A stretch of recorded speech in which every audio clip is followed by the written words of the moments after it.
ఎంతవరకు బద్దీలు ఎంతవరకు బద్దీలు అంతరాయత్తి విరూపశాంతయే శాంతపావనమచింత్య వైభవం తం నరం వపుషి కుంజరం ముఖే మన్మహే కిమపి తుందిలం మహః వసుదేవసుతం దేవం కంసచాణూరమర్దనం దేవకీ పరమానందం కృష్ణం వందే జగద్గురుం శ్రీకృష్ణం వందే జగద్గురుం.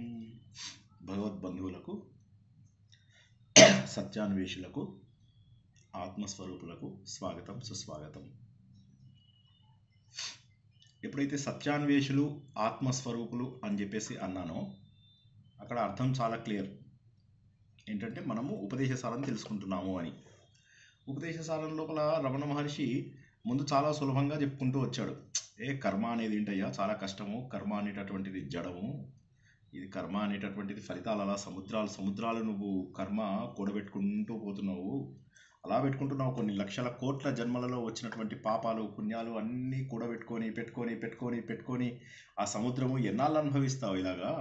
సో దాని బదులు హ్యాపీగా దేవుడికి వదిలేసాయి.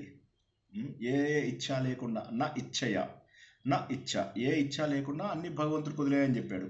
చెప్తే సరే సరే చేస్తాము. కర్మయోగం నుంచి భక్తి యోగంలోకి ట్రాన్సిషన్ అన్నమాట. భక్తి యోగంలోకి వచ్చిన తర్వాత మళ్ళీ ఆయన ఏం చేశాడు, భక్తి అంటే నువ్వు అనుకున్నట్టుగా మళ్ళీ నోవులు వ్రతాలు లేదా శ్రీనివాస్ గారు చెప్పినట్టుగా లైన్లలో గంటల సేపు నిలబడ్డం అది కాదు. భక్తి అంటే భగవంతుడికి 3 రకాలుగా.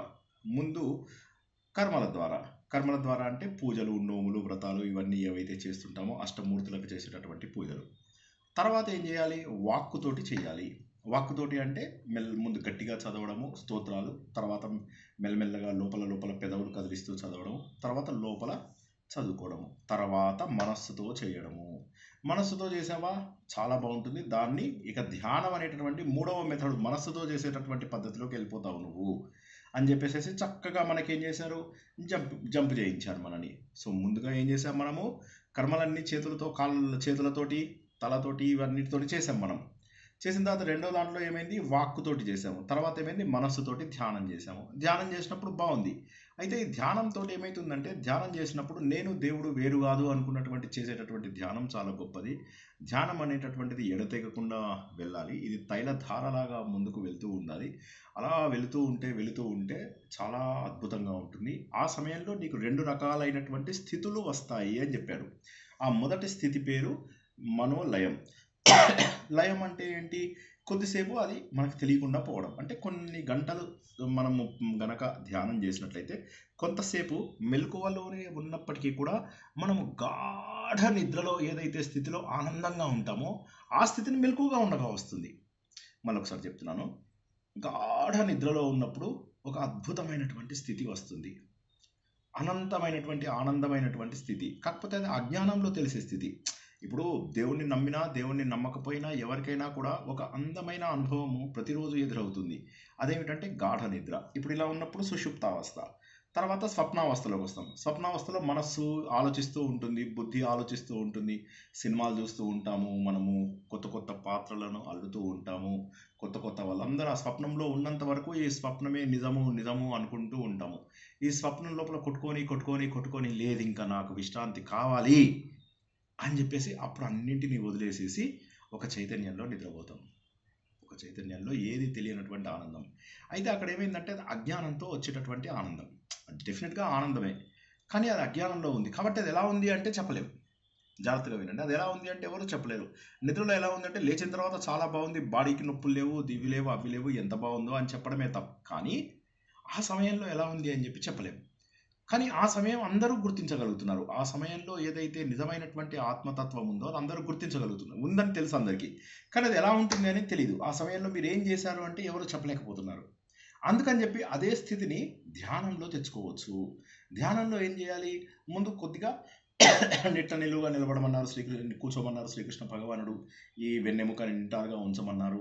ఉంచిన తర్వాత ఇక్కడ బురుకుటి పైన ధ్యాస పెట్టమన్నారు, లేదా ముక్కు యొక్క ఇలా ఇలా ఇలా ఇలా కిందికి చూడడం. కిందికి చూడడం అంటే కిందికి చూస్తే ఏదో వస్తుందని కాదు. ఈ ముక్కు పుటాలను చూస్తే ఏంటంటే కళ్ళు మూసుకుని తెరుచుకుని 2 స్టేజ్లు కావవి. కళ్ళు తెరుచుకుంటే ఎదురుగా ఉన్న వస్తువులు మనని డిస్టర్బ్ చేస్తాయి. కళ్ళు మూసుకున్నాము అంటే మంచి నిద్రలోకి వెళ్ళిపోతాం అలవాటు ప్రకారం. కాబట్టి 2 కానటువంటి ఒక స్థితిలోకి వెళ్ళాలి అంటే ఈ ముక్కు పుటాలను చూడడం. ఇలాంటివి చెప్పారు శ్రీకృష్ణ భగవానుడు. ఈయన కూడా ఏమంటాడంటే అంత డీటెయిల్‌గా వెళ్ళకుండా చాలా శ్రద్ధగా చేసిన వాళ్ళకి ఒక మంచి భావం. అయితే ఆ భావం రావాలి అంటే నీ లోపల అద్వైత భావం ఉండాలి అని చెప్పారు. అద్వైత భావం అంటే ఏంటి? నేను, దేవుడు వేరు వేరు అనేటటువంటి భావన ఉన్నంత వరకు కూడా ధ్యానం కుదరదు. కొద్దిసేపు ఒక గంటలో కొన్ని క్షణాల పాటు మనకు ఒక అనిర్వచనీయమైనటువంటి ఆనందం వస్తుంది. అలవాటు లేనివాడు కూడా ఒక గంట సేపు నిజంగా ఒక దగ్గర కూర్చోగలిగితే, ఇప్పుడు ధ్యానము ప్రారంభించే కొత్త లోపల జనాలు ఏం చేస్తూ ఉంటారంటే ఒక దగ్గర కూర్చుంటారు. ఇప్పుడు నేను కూర్చున్నాను కదా, నేను ఒక ఆఫీస్ చైర్లో కూర్చున్నాను యాక్చువల్లీ. లేదు సోఫాలో మీకు నచ్చినటువంటి ప్లేస్లో కూర్చుని ఇలా వెన్నెముక మట్టుకు నిఠారుగా ఖచ్చితంగా పెట్టి తీరాల్సిందే. వెన్నెముక, ఈ తల, ఇవన్నీ ఈ చక్రాలన్నీ కూడా ఒకే దీంట్లో ఉండాలి. ఓకే, అది ఇలా పెట్టేసేసి మీరేమి ఓం రం హం యం వం లం అని చెప్పడము, ముద్రలు వేయడము ఇవన్నీ కూడా చేయాల్సిన అవసరం లేదు. ఊరికే అలా కూర్చుంటే వీలైనంత వరకు ఏ డిస్టర్బెన్స్ లేనటువంటి ప్రదేశంలో అలా కూర్చుంటే కొద్దిసేపటి లోపల అరగంట, గంటకి కూడా ఏదో ఒక అందమైనటువంటి అనుభవం మనకు ఎదురవుతూ ఉంటుంది. కొన్ని క్షణాల పాటు మనకు ఎదురవుతూ ఉంటుంది. చాలా బాగుంటూ ఉంటుంది. కాకపోతే అదేంటంటే కొన్ని క్షణాలు మాత్రమే ఉంటుంది. అది రాని వాళ్ళు ఎవరు ఉండరు దాదాపుగా. కాకపోతే ఎక్కువసేపు కూర్చోబుద్ధి కాదు మనకు.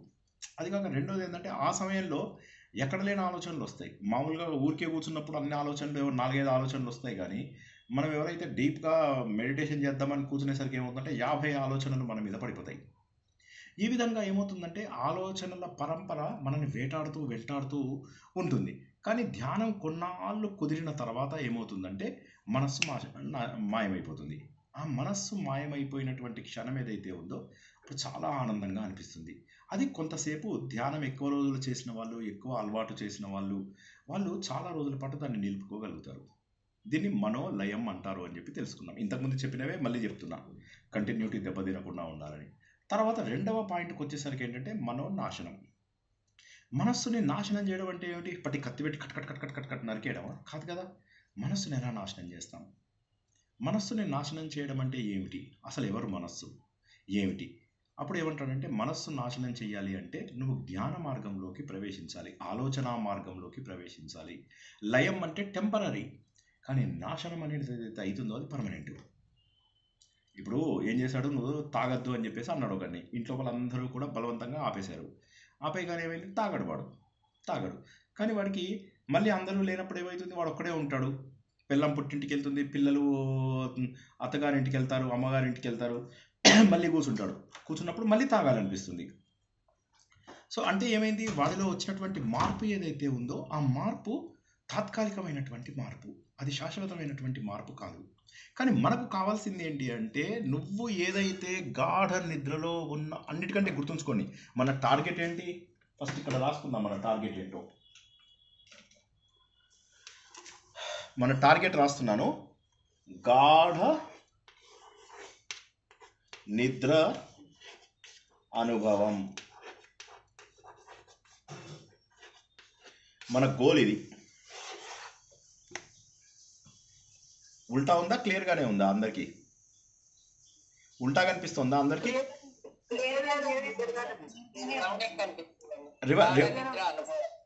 రివర్స్ అంటే నాకు ఎందుకో రివర్స్ కనిపిస్తుంది. సో అందుకోసం అడిగాను అన్నమాట.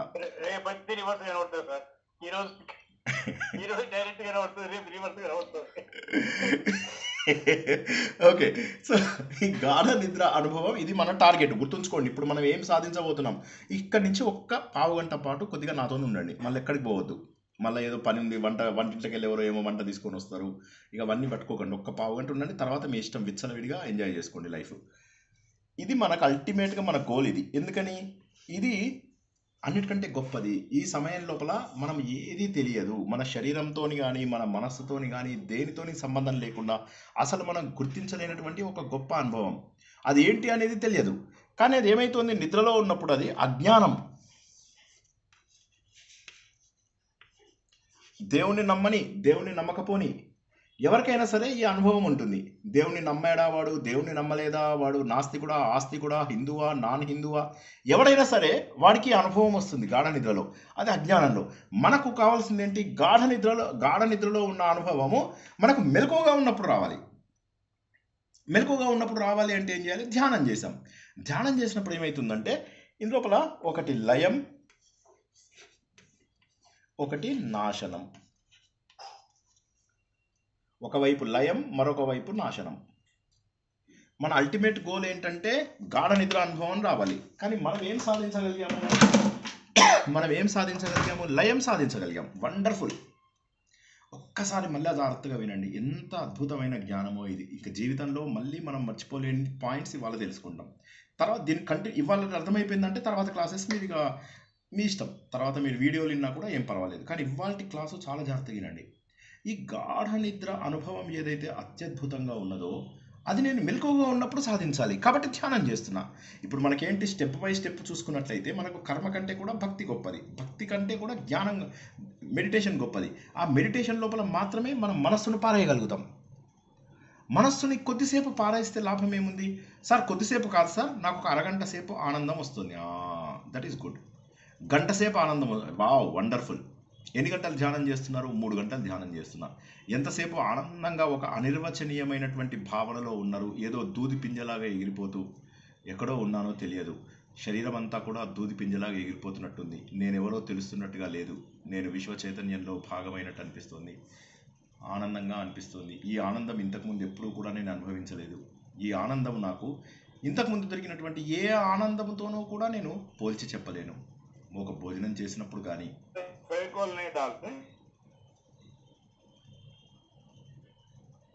సారీ, దయచేసి మాట్లాడకండి. మాట్లాడాలంటే వెళ్ళిపోండి. మీకు దండం పెడతా. ఇష్టం లేని వాళ్ళు వెళ్ళిపోండి. ఇది సీరియస్ టాపిక్ అని చెప్పాక కూడా మధ్యలో మాట్లాడడం ఏమిటి?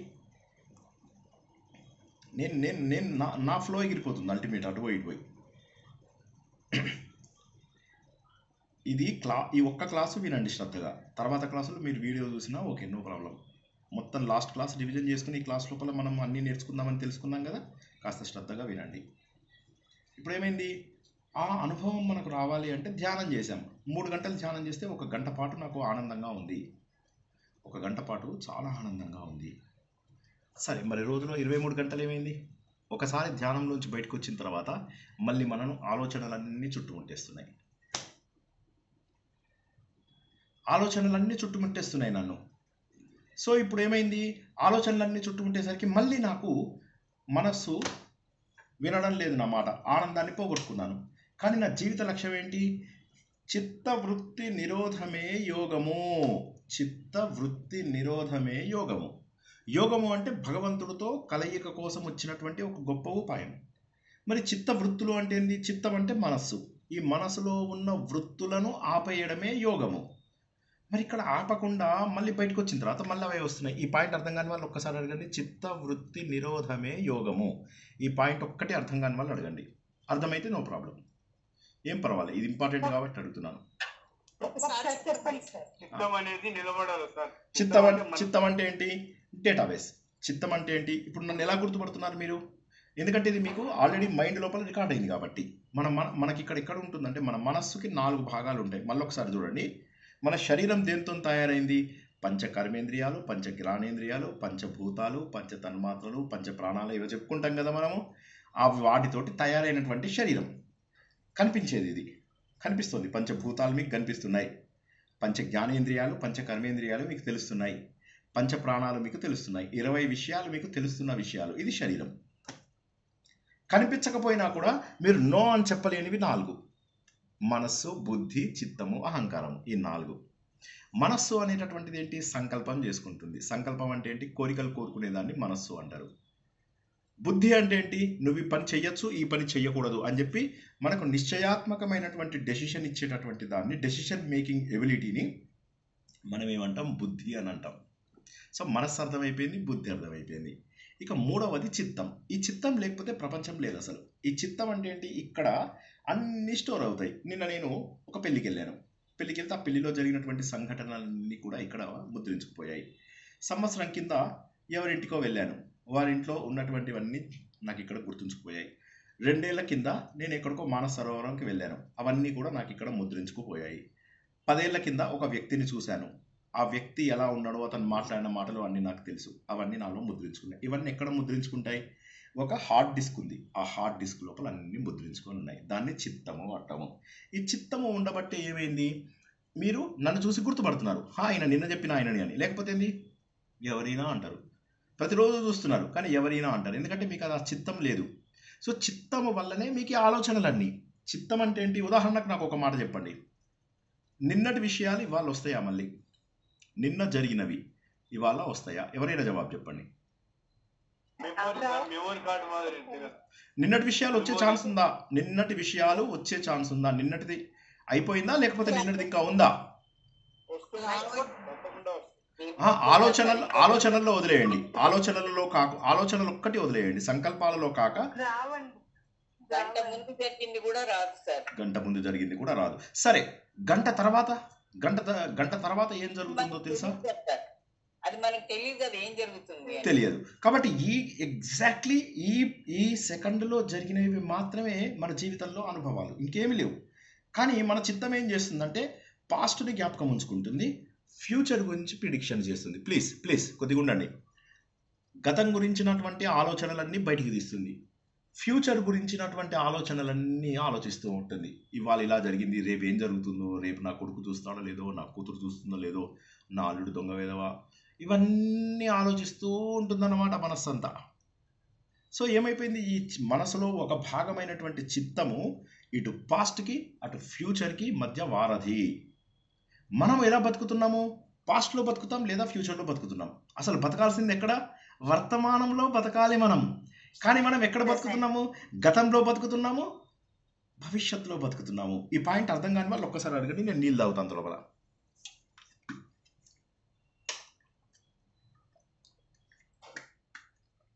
ధ్యానం చేస్తే నిద్ర వస్తుంది. ఒక్క నిమిషం వేణుగోపాల్ గారు, మళ్ళీ ముందు ఒక్కసారి ఇప్పుడు ఈ చెప్పిన పాయింట్స్ అర్థమైనాయా అందరికి? చిత్తము అంటే ఏంటి? స్టోరేజ్ గుర్తుంటుంది, వచ్చేదాన్ని ఊహిస్తుంది, కానీ ప్రజెంట్ మాత్రం గుర్తుపెట్టలేదు. ప్రజెంట్ గురించి ఆలోచిస్తారు. ప్రజెంట్ లో మనం బతకాల్సింది ఎందులోపల? ప్రజెంట్ లోపల. కానీ అదే ఉండదు. కానీ మన దురదృష్టం ఏంటంటే పాస్ట్ని ఆలోచిస్తాం, ఫ్యూచర్ గురించి ఆలోచిస్తాం. ఇది మన చేతిలో లేదు, ఇది కూడా మన చేతిలో లేదు.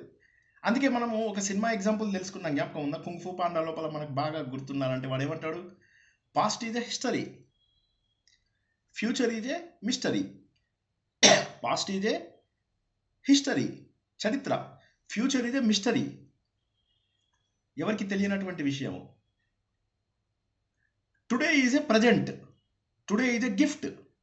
ఈరోజు అనేటటువంటిది ఒక బహుమతి, ఈరోజు అనేటటువంటిది ఒక బహుమతి. That's why it is called present. Past is a history, future is a mystery, today is a gift. That's why it is called a present. అంటే మనకు ఒక గిఫ్ట్, ఈ క్షణంలో బతకడం అనేటటువంటిది మనకి ఇచ్చినటువంటి గిఫ్ట్ దేవుడు. కానీ మనకి చిత్తం ఉండడం వల్ల ఏమైపోతుందంటే రకరకాల వందల వేల లక్షల ఆలోచనలు మనల్ని వెంటబడతాయి. ఈ 2 రోజుల్లో జరిగిన సంఘటనలని మనం ఆలోచిస్తాం, ఈ 2 రోజులలో జరిగినటువంటి సంఘటనలే మనకు నిద్రలో వస్తాయి, ఈ 2 రోజులలో ఉన్నవన్నీ ఆలోచిస్తుంటాం. ఈ 2 రోజుల్లో ఏం జరగలేదు అనుకోండి, 10 రోజుల కిందికి వెళ్తుంది, అది సంవత్సరం కిందికి వెళ్ళి అక్కడ ఆలోచనలు గుంజుకు వస్తుంది, నెల రోజుల కిందికి వెళ్ళి ఆలోచనలు గుంజుకు వస్తుంది. సీక్వెన్షియల్ సెర్చ్ అనమాట. అది వెనక్కి వెళ్తూ అలా. అందుకోసమనే మనం అంతా ప్రతి చోట కూడా ఏం నేర్చుకుంటాం అంటే హిందూ ధర్మము చిత్తశుద్ధిపై ఆధారపడి ఉన్నది. చిత్తమును క్లీన్ చేయాలి అని ఎప్పుడు చెప్తూ ఉంటారు కదా, అందుకోసమే. సో ఇప్పుడు మనకు 4 రకాల విషయాలు తెలుసుకున్నాం. మనస్సు యొక్క 4 భాగాలు. మనస్సే 4 రకాలుగా పేరు, ఒకే మనసుకు 4 పేర్లు. ఒకదాన్ని మనస్సు అంటారు సంకల్పాలు చేసినప్పుడు.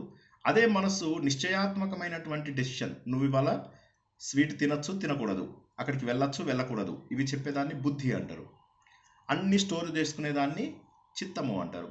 నేను మాట్లాడుతున్నాను, నేను తింటున్నాను, నేను కూర్చుంటున్నాను, నేను ఈ పనులన్నీ చేస్తున్నాను అనేదాన్ని అహంకారం అంటారు. అహంకారం అంటే పొగరు కాదు, అహంకారం. అందరు కళ్ళు మూసుకోండి ఒక్కసారి.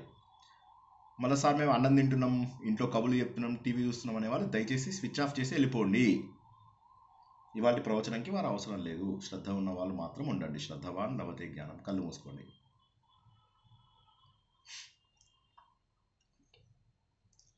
ఒకసారి రాముడిని ఊహించుకోండి.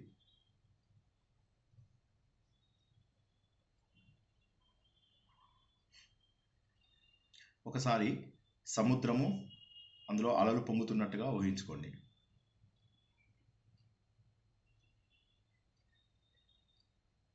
ఒకసారి కుక్కని ఊహించుకోండి. మీ ఇంటి ముందు ఒక కుక్క వచ్చింది.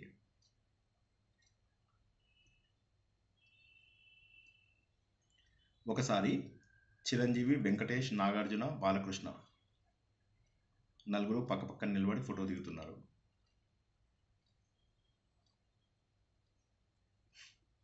ఒకసారి మహోన్నతుడైన మోడీ గారిని గుర్తు తెచ్చుకోండి.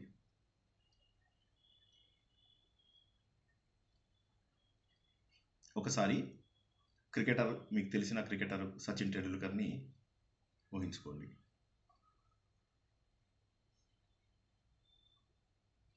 ఒకసారి తిరుపతి ఆలయం పైన గోల్డ్ ప్లేటెడ్ ఏదైతే ఉంటుందో ఆ బంగారు శిఖరాన్ని ఊహించుకోండి.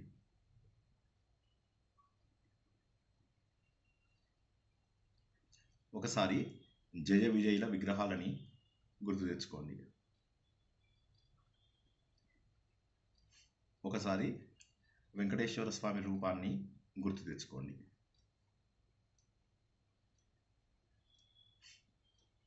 ఒకసారి కళ్ళు తెరుచుకోండి. ఇప్పుడు ఇందు లోపల అందరికీ మోదీ గారు వెంకటస్వామి గారు వచ్చారండి, మిగతా ఏం రాలేదు. సో మీరు చెప్పిన కాడికల్లా వైద్యం సార్, అది మీరు చెప్పిన కాడికల్లా వైద్యం.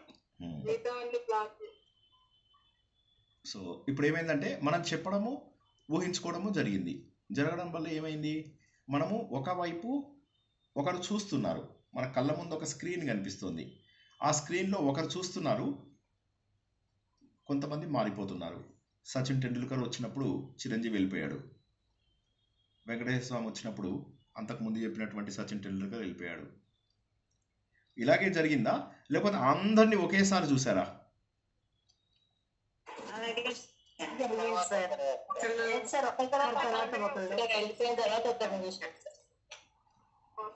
ఒకరి తర్వాత ఒకరిని చూశారు. సరే, ఇప్పుడు మళ్ళొకసారి కళ్ళు మూసుకోండి.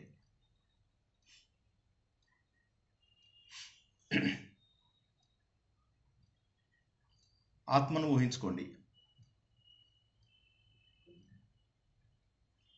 గాలి యొక్క రూపాన్ని ఊహించుకోండి.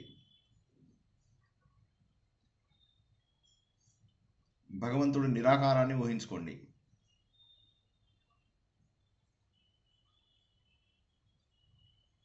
ఆనందాన్ని ఊహించుకోండి.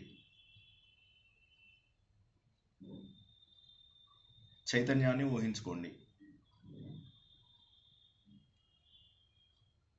సత్యాన్ని ఊహించుకోండి.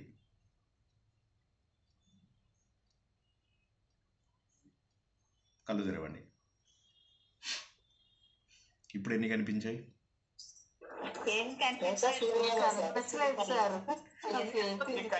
కంటికి కనపడని సార్ అదృష్టం. ఇప్పుడు ఒక్కసారి మనము మళ్ళీ టేబుల్ వేసుకుందాం. కొద్దిగా ఇవాళ శ్లోకంకి వెళ్ళే ముందు మన అల్టిమేట్ గోల్ ఒకసారి చూసుకోండి. నేను ఇది చెరిపేస్తున్నాను. ఇది మన అల్టిమేట్ గోలు. అజ్ఞానం లోపల ఇది పట్టుకున్నాం. ఇందులో లయ, నాశనం అని 2 రకాలు జరగాలి. ఓకే,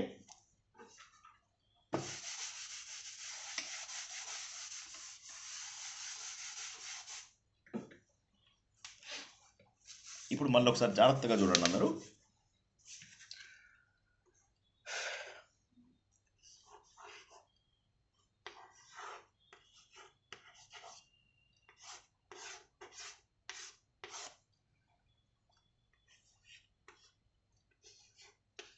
ఇక్కడ సీన్ అని చెప్పి రాస్తున్నా. S3, S4 దృశ్యాలు,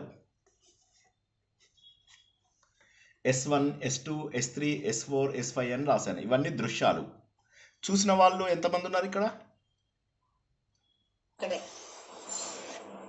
ఒక్కడే. కానీ ఎన్ని మారిపోయినాయి?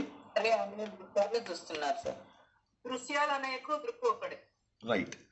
సో ఇప్పుడు మళ్ళీ మనం ఏం చేద్దామంటే, ఇది జాగ్రత్తగా చూడండి. దృక్కు ఒక్కడే, దృశ్యాలు అనేకం. ఓకేనా? ఇందులోపల కూడా మనం ఏం చూడగలిగాము?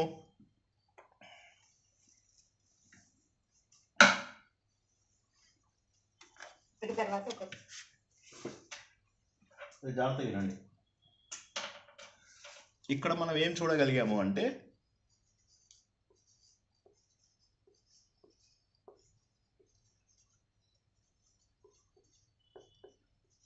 కొంచెం పక్కకు పెట్టండి సార్, కనపడుతుంది బాగా.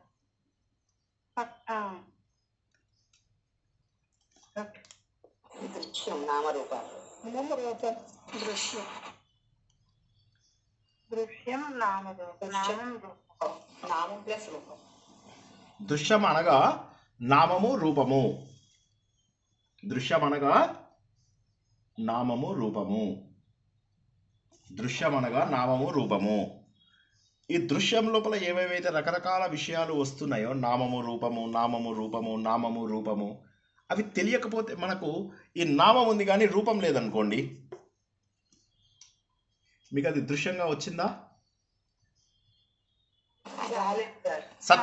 సత్యాన్ని ఊహించుకోండి అన్న. సత్యం అనేది నామవాచకమే కదా, ఎందుకు ఊహించుకోలేకపోయారు?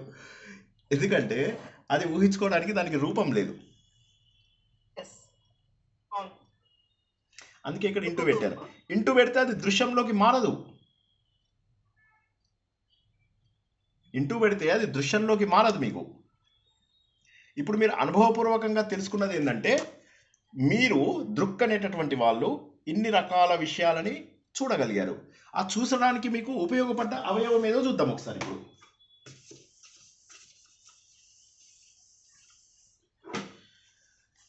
చూడడానికి మీకు ఏ అవయవం ఉపయోగపడిందో చూద్దాం. శ్రీనివాస్, ఇతడు ఒకటేమో శరీరం, ఇక్కడేమో మనస్సు. శరీరం అంటే 20 తత్వాలు, మనస్సు అంటే 4 తత్వాలు. కనిపిస్తుందా అందరికీ?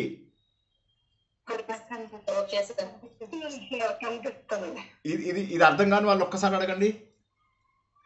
ఇవాళ 10 అవుతుందండి, 10 అవుతుంది. ఇవాళ కొద్దిగా మెంటలీ ప్రిపేర్ అవ్వండి. ఎందుకంటే ఇవాళ ఒక్కరోజు, తర్వాత మీరు వీడియోలు చూడండి. ఇక ఇవాళ ఒక్కరోజు కొద్దిగా జాగ్రత్తగా ఉండండి, అర్థం చేసుకుంటూ ఉండండి.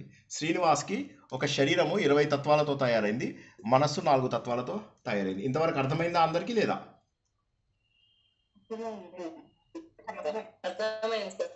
ఈ 20 తత్వాలు మీ అందరికీ తెలిసినట్టే పంచభూతాలతో తయారైనటువంటి ఈ శరీరం. తర్వాత పంచ జ్ఞానేంద్రియాలు అంటే కంటి వెనక ఉండే ఇంద్రియము, ముక్కు వెనక ఉండే ఇంద్రియము, నోటి వెనక ఉండే ఇంద్రియము, చెవి వెనక ఉండే ఇంద్రియము, చర్మము వెనక ఉండే ఇంద్రియము. ఇవి కాక కర్మ ఇంద్రియాలు అంటే ఏంటి? మాట్లాడడానికి ఉపయోగపడే నోరు, చేతులు, కాళ్ళు, విసర్జన ఇవన్నీ కర్మేంద్రియాలు. తర్వాత పంచప్రాణాలు అంటే ప్రాణాపాన వ్యాన ఉదాన సమానాలు అనేటటువంటివి 5. సో మొత్తం ఎన్నయ్యాయి? 20 తత్వాలతోటి నా శరీరం తయారైంది. మనస్సు అనేది మనస్సు, బుద్ధి, చిత్తం, అహంకారం. ఈ నాలుగు భాగాలు అని చెప్పేసి మనస్సు, బుద్ధి, చిత్తం, అహంకారం. క్లియర్గా ఉందా? ఏమన్నా కన్ఫ్యూజన్ ఉందా?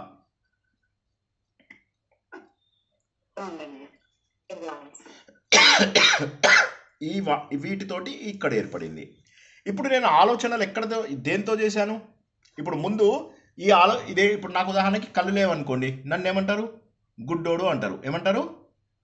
గుడ్డోడు అంటారు. చెవులు లేవనుకోండి, చెవిటోడు అంటారు. నాకు ఒక ఇంద్రియం పని చేయకపోతే నాకు మొత్తం ఆపాదిస్తున్నారు మీరు. కరెక్టా? అది ఒకసారి ఆలోచించండి. ఒక ఇంద్రియం పని చేయకపోతే అదే నాకు మీరు అన్వయిస్తున్నారు. అంటే మీరే అన్న ఉద్దేశం, కానీ నేను ఐ ఆమ్ మేడప్ ఆఫ్ 24 తత్వాస్. బట్ మీరు నాకేం చెప్తున్నారు? మీరేం చెప్తున్నారు? కన్ను లేకపోతే చాలు నువ్వు గుడ్డోడివి అంటున్నారు.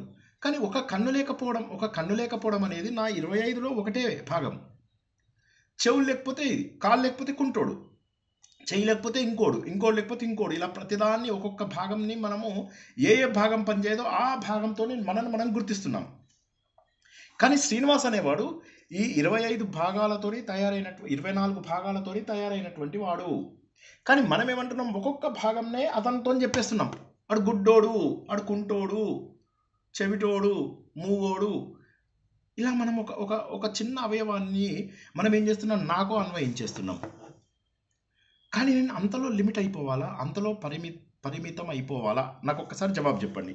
ఈ పాయింట్ అర్థమైందా లేదా? ఫస్ట్ చెప్పండి. ఇది ఎందుకు చెప్పానో అర్థమైందా మీకు? వాడుకలో అలా ఆడడం అలవాటు అయిపోయింది సార్ మొదటి అలవాటైపోయింది. నుంచి. అంటే గ్రంథాల్లో రాసిందని అలా. అవును. సో అందుకని ఇంకా ఎవరికి ఏం ఆలోచనలు ఉండవు, అలాగే అనేస్తుంది. అనేస్తాం. అంటే ఏంటి, ఒక చిన్న లక్షణాన్నే మనకు ఆపాదించుకుని నేను అంటున్నాం. కానీ నేను అనేటటువంటి ఈ శ్రీనివాసు 20 శారీరక తత్వాలకి 4 మానసిక తత్వాలకు రిప్రజెంటేటివ్. కరెక్టా కాదా? అర్థం కాని వాళ్ళు అడగండి.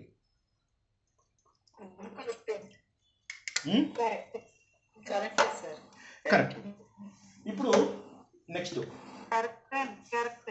సరే, ఇందులోపల ఆలోచన కానీ ఉన్నదానికంటే లేని దాని గురించే ఎక్కువ ఆలోచన. అది వదిలేసేయండి ప్రస్తుతానికి మీరు అంటే దాని గురించి వదిలేయండి. ఇప్పుడు ప్రస్తుతానికి నేను శరీరాన్న మనసున ఆలోచిస్తున్నప్పుడు ఇప్పుడు నేను ఆలోచిస్తున్నప్పుడు ఇప్పుడు మనం ఏం చేసామంటే శరీరంతో చేసేటటువంటి వాటికి మన పేర్లు పెట్టేసుకున్నాం. కానీ నేను సంకల్పాలు చేస్తున్నటువంటి టైంలో నాకు రకరకాల ఆలోచనలు వస్తున్నటువంటి టైం లోపల నేను శరీరాన్న మనసున శరీరం ఉంటేనే మనసుతో సంకల్పాలు చేస్తారు. కానీ శరీరం అనేటటువంటిది ఒక తొడుగు, కానీ ఆలోచనలు చేసేది ఏంటి?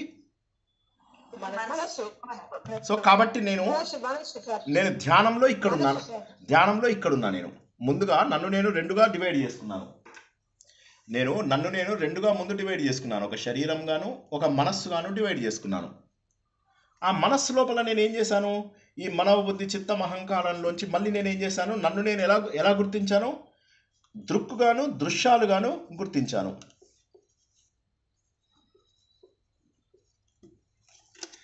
ఇలా గుర్తించుకున్నాను నన్ను నేను. అవునా? ఇప్పుడు మీరు ఏం చేస్తున్నారంటే తర్వాత స్థాయికి వెళ్తున్నారు. అంటే మీ మనసు పైన ఏం జరుగుతుందో తెలుసుకుంటున్నాం మనం.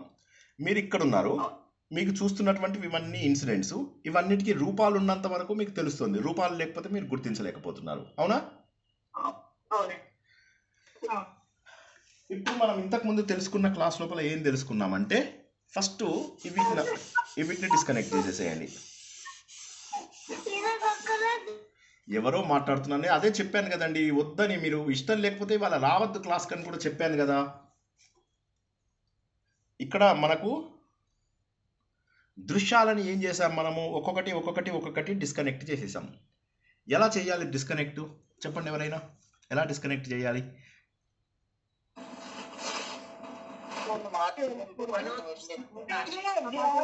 ఒకరి తర్వాత ఒకటి చెప్పండి. సింధు కారంపూడి గారు, తర్వాత ధర్మలత గారు, అనురాధ గారు, సూర్యశ్రీ గారు. మన ఆలోచనల్ని తగ్గించుకోవడం. ఓకే, ధర్మలత గారు ఆలోచనలు తగ్గించి ఏకాగ్రత ఉంటే అనురాధ గారు దుఃఖ మీద ధ్యాస పెట్టాలి సార్. ఓకే, సూర్యశ్రీ గారు అంటే థాట్స్ అవి మన సమాజంతో దూరంగా ఉంటాయి. అంటే అక్కడ మనకి దృశ్యాలు ఎప్పుడు వస్తున్నాయి, మెమరీలో అది రికార్డ్ అవుతుంది, చిత్తంలో రికార్డ్ చేస్తుంది. ఎప్పుడైతే మీరు చెప్పిన ఆత్మ అనేది మాకు రికార్డ్ అవ్వలేదు కాబట్టి మాకు కనిపించలేదు.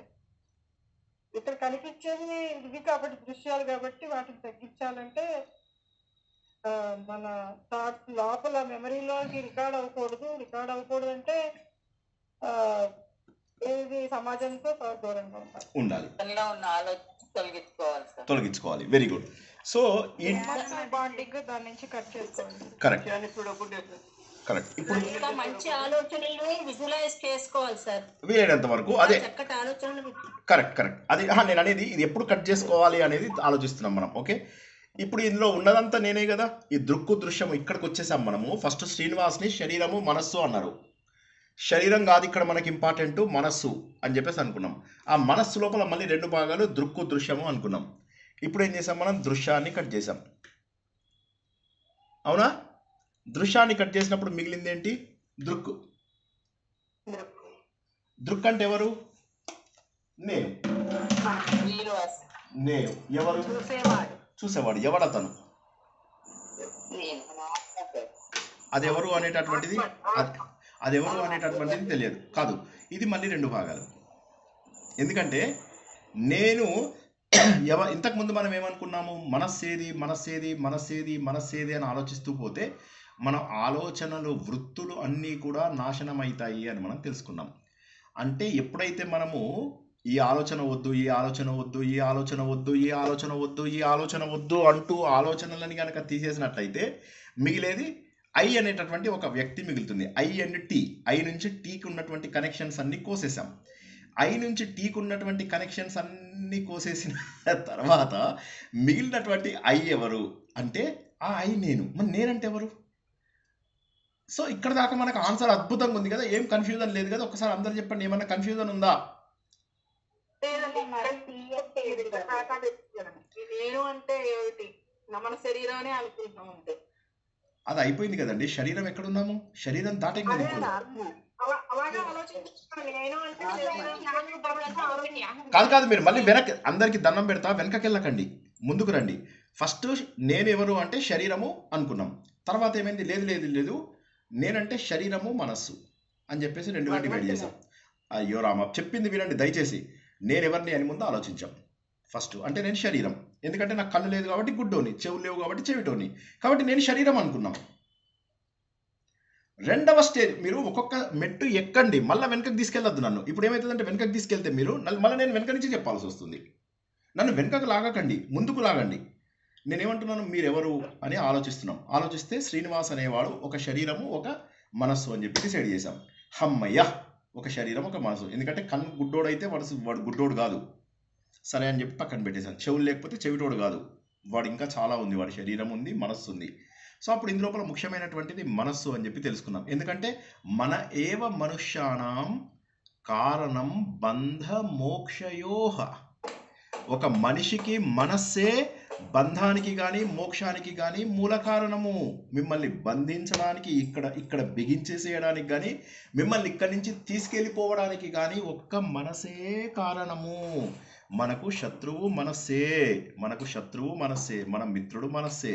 ఉద్ధరేదాత్మనాత్మానం. ఎవరిని వారు ఉద్ధరించుకోవాలి. ఎవరో చాలా డిస్టర్బ్ చేస్తున్నారు ఇవాళ. ఎందుకు చేస్తున్నారు అనేది నాకు అర్థం కావడం లేదు. ఇంట్లో చాలా వర్క్ చేయిస్తున్నారు, చాలా చెక్క పనిలో ఏవో భయంకరంగా చేయిస్తున్నారు. సో దయచేసి మ్యూట్లో పెట్టుకోండి. సో ఏమవుతుంది, ఇప్పుడు నేను అనేటటువంటి ఇది వచ్చినప్పుడు శరీరము మనస్సు రెండు రకాలుగా నేను ఆలోచించడం మొదలెట్టాను. కానీ శరీరం కాదు అని చెప్పేసి కొద్దిసేపు పక్కన పెట్టుకుంటే మనస్సు అని చెప్పి తెలిసింది. సరే, మనస్సు అని తెలిసినప్పుడు మనస్సుని నేను అనుకున్నప్పుడు ఏమైంది, నేను ఐ అనుకుంటే టీటీ అని 100 రకాల ఆలోచనలు వస్తున్నాయి నాకు. ఈ థాట్స్ అన్నీ వస్తుంటే ఏం చేశాను, నేను మెల్లగా ఒక్కొక్క థాట్కి కట్ చేయడం మొదలెట్టాను. కొన్ని రోజులలో, ఒక రోజులో అవ్వదు. ఒక్కొక్క ఆలోచన తగ్గిస్తే అప్పుడు మిగిలింది ఐ. హమ్మయ్య, ఇది నేనే, తెలిసిపోయింది శ్రీనివాస్ గారు. వెనకకు వచ్చాము. ఇప్పుడు శరీరం నుంచి మనస్సు అయింది, మనస్సు నుంచి దృక్కు దృశ్యం అయింది, దృక్కు దృశ్యం నుంచి దృక్కుకు వచ్చాను. నేను దృక్. ఇంతవరకు అర్థం కాని వాళ్ళు ఇదే సీక్వెన్స్లో చెప్పండి.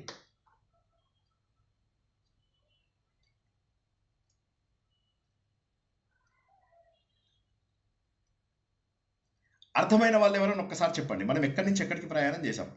ఎవరైనా సరే ఒక్కసారి చెప్పండి, ఎక్కడి నుంచి ఎక్కడికి ప్రయాణం చేశాం? ఎందుకంటే ఇప్పుడు అయిపోయింది, ఇంకొకటే మెట్టు ఉంది. ఓకే, మొత్తం స్టెప్స్ చెప్పండి. దృక్కు దృశ్యము, మనస్సు నుంచి దృగ్దృశ్యం, దృగ్దృశ్యం నుంచి దృక్కు. 4 స్టెప్స్. ఇప్పుడు దృశ్యమును మనము మెల్లమెల్లగా కట్ చేసుకోవాలి అని చెప్పి రమణ మహర్షి చెప్పాడు. రమణ మహర్షి ఏం చేశారంటే, ఆయన మనకు ముందు కర్మయోగం చెప్పారు, చాలా సింపుల్ అయిపోయింది. తర్వాత భక్తి యోగం చెప్పారు, అద్భుతంగా ఉంది. తర్వాత రాజయోగం చెప్పారు, మెడిటేషన్, అదే సూపర్ ఉంది. జ్ఞానయోగంలోకి రాగానే అన్ని బౌన్సర్స్ చేసేస్తున్నాడు ఆయన. ఫుల్ స్పీడ్గా తీసుకొస్తున్నాడు. ఫాస్ట్ బాల్ బౌన్సర్స్ అన్ని నెత్తిమించి వెళ్ళిపోయేలాగా చేశారు. దాన్ని నేను చాలా 5వ తరగతి 2వ తరగతి పిల్లోడికి చెప్పినట్టుగా చెప్తున్నా, కొద్దిగా కష్టపడండి అక్కడ. దృక్కు దృశ్యము అని చెప్పి 2 తెలిసాయి. ఇప్పుడు నేను నిద్రపోయినప్పుడు దృక్ ఎక్కడున్నాడు? దృక్కు. నేను ఇప్పటి వరకు దృశ్యం లేదు, ఇప్పటికి కూడా దృశ్యం లేదు. నేను కంట్రోల్ చేసుకోవచ్చు ఆలోచన లేకుండా. దృక్కు మనలోనే ఉన్నాడు కానీ మనకు తెలియట్లేదు, కనిపించట్లేదు. మనము ఇప్పుడు దృక్ అనేవాడు ఒకటి చూడాలి. ఈ దృక్ అనేవాడు ఉన్నంత వరకు మనకు దృశ్యాలన్నీ కనిపిస్తూనే ఉంటాయి. గాఢ నిద్రలోకి వెళ్ళిపోయినప్పుడు దృక్ అనేవాడు కూడా మాయ. నేను అంటే వ్యక్తమైపోయింది. దృక్ అనే- పరమాత్మ దగ్గర వెళ్ళాడు. అది వదిలేయండి, ఫస్ట్ మీకు అది వదిలేయండి, పరమాత్మను వదిలేయండి. ఇప్పుడు దేవుడు లేడు ఇక్కడ. దృశ్యం అనేదే ఉండదు గాఢ నిద్రలో ఉన్నప్పుడు. గాఢ నిద్రలో ఉన్నప్పుడు దృక్ ఎక్కడ ఉన్నాడు? దృశ్యం ఉండదు సార్. రెండు ఉండవు కదండి, దృక్కు ఉండదు, దృశ్యం ఉండదు, శరీరం ఉండదు, దృశ్యము కనపడదు. కానీ నేను ఉండనా? కానీ నేను ఉండనా? ఒక్క నిమిషం, కానీ నేను ఉండనా? నేను అనేది మాత్రం ఉంటుంది, అయ్యి ఉంటుందండి. నేను మాత్రం ఉంటుంది.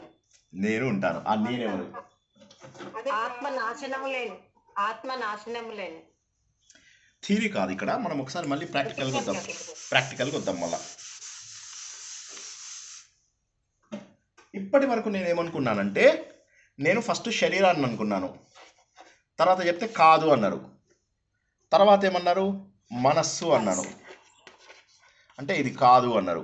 సరే మనస్సు కాదు అంటే దృశ్యము అన్నాను, అంటే దృశ్యం కాదు అన్నారు. బయట కనిపించే వస్తువులన్నీ నేను కాదు. అప్పుడు దృక్కుని నేను అని ఫైనల్ అయిపోయింది, ఇదిగా మిగిలిపోయాను అని. ఇక్కడ దాకా మనకు అంత అయిపోయింది, రీసెర్చ్ అంతా అయిపోయింది. ఈ రీసెర్చ్ అంతా అయిపోయిన తర్వాత మనకి ఏమర్థమైందంటే, ఇంత రీసెర్చ్ అయిపోయిన తర్వాత కూడా నేననేవాడిని ఉన్నాను. ఇవన్నీ కారణ శరీరాలు సార్. అదే అదే అదే ఒక్క నిమిషం. సో ఇక్కడ నేననేవాడిని ఒకరిని ఉన్నాను.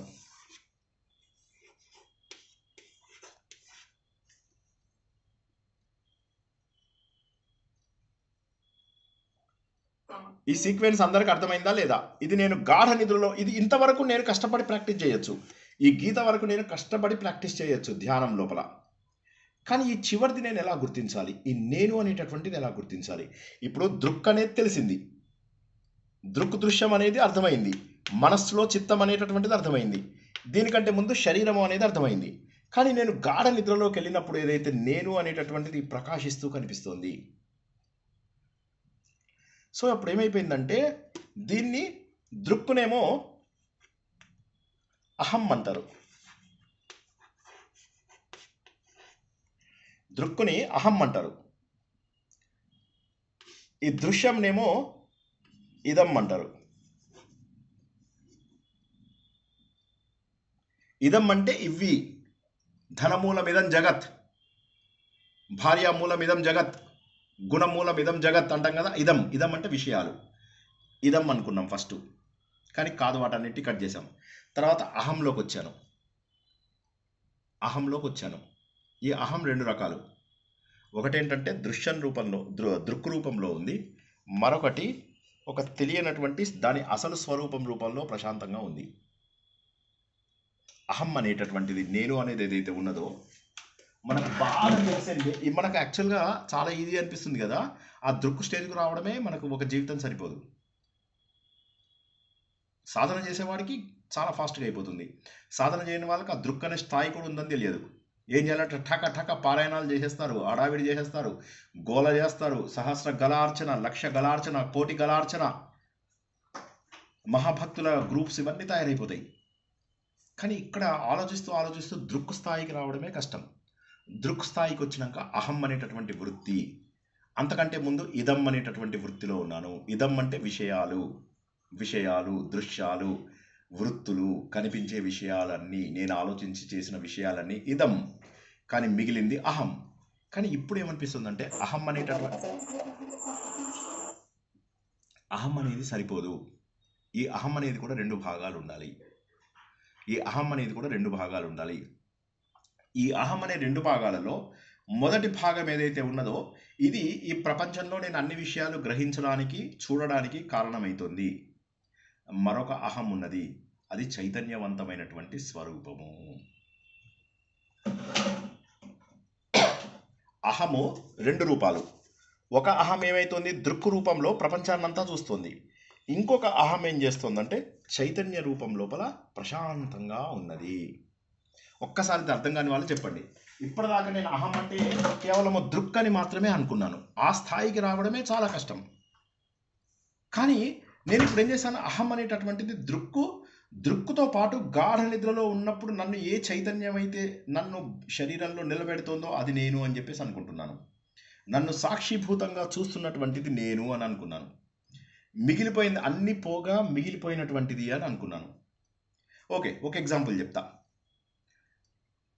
మీకు ఎదురుగా ఒక 5గురు ఫ్రెండ్స్ ఉన్నారు. అందులోపల మీకు రాజారావు ఎవడో చెప్పుకోవాలి. ఒకసారి జాగ్రత్తగా వినండి కథను జాగ్రత్తగా వింటే అర్థమవుతుందేమో చూద్దాం. ఓకేనా? రాజారావు అని తెలుసుకోవాలి. ఎదురుగా ఒక వ్యక్తి ఉన్నాడు రాజారావు. నన్ను అడిగారు, ఆ ఎల్లో చొక్కా వేసుకున్న అతను రాజారావా అని అడిగాను. అంటే ఆహా కాదు అన్న. రెడ్ చొక్కా వేసుకున్న అతను రాజారావా అన్న. కాదు. తెల్ల చొక్కా వేసుకున్న అతను రాజారావా అని అడిగారు. నల్ల చొక్కా వేసుకున్న అతను రాజారావా అని అడిగారు. ఎంతమంది అయిపోయారు ఇప్పుడు? 4 members. నలుగురే.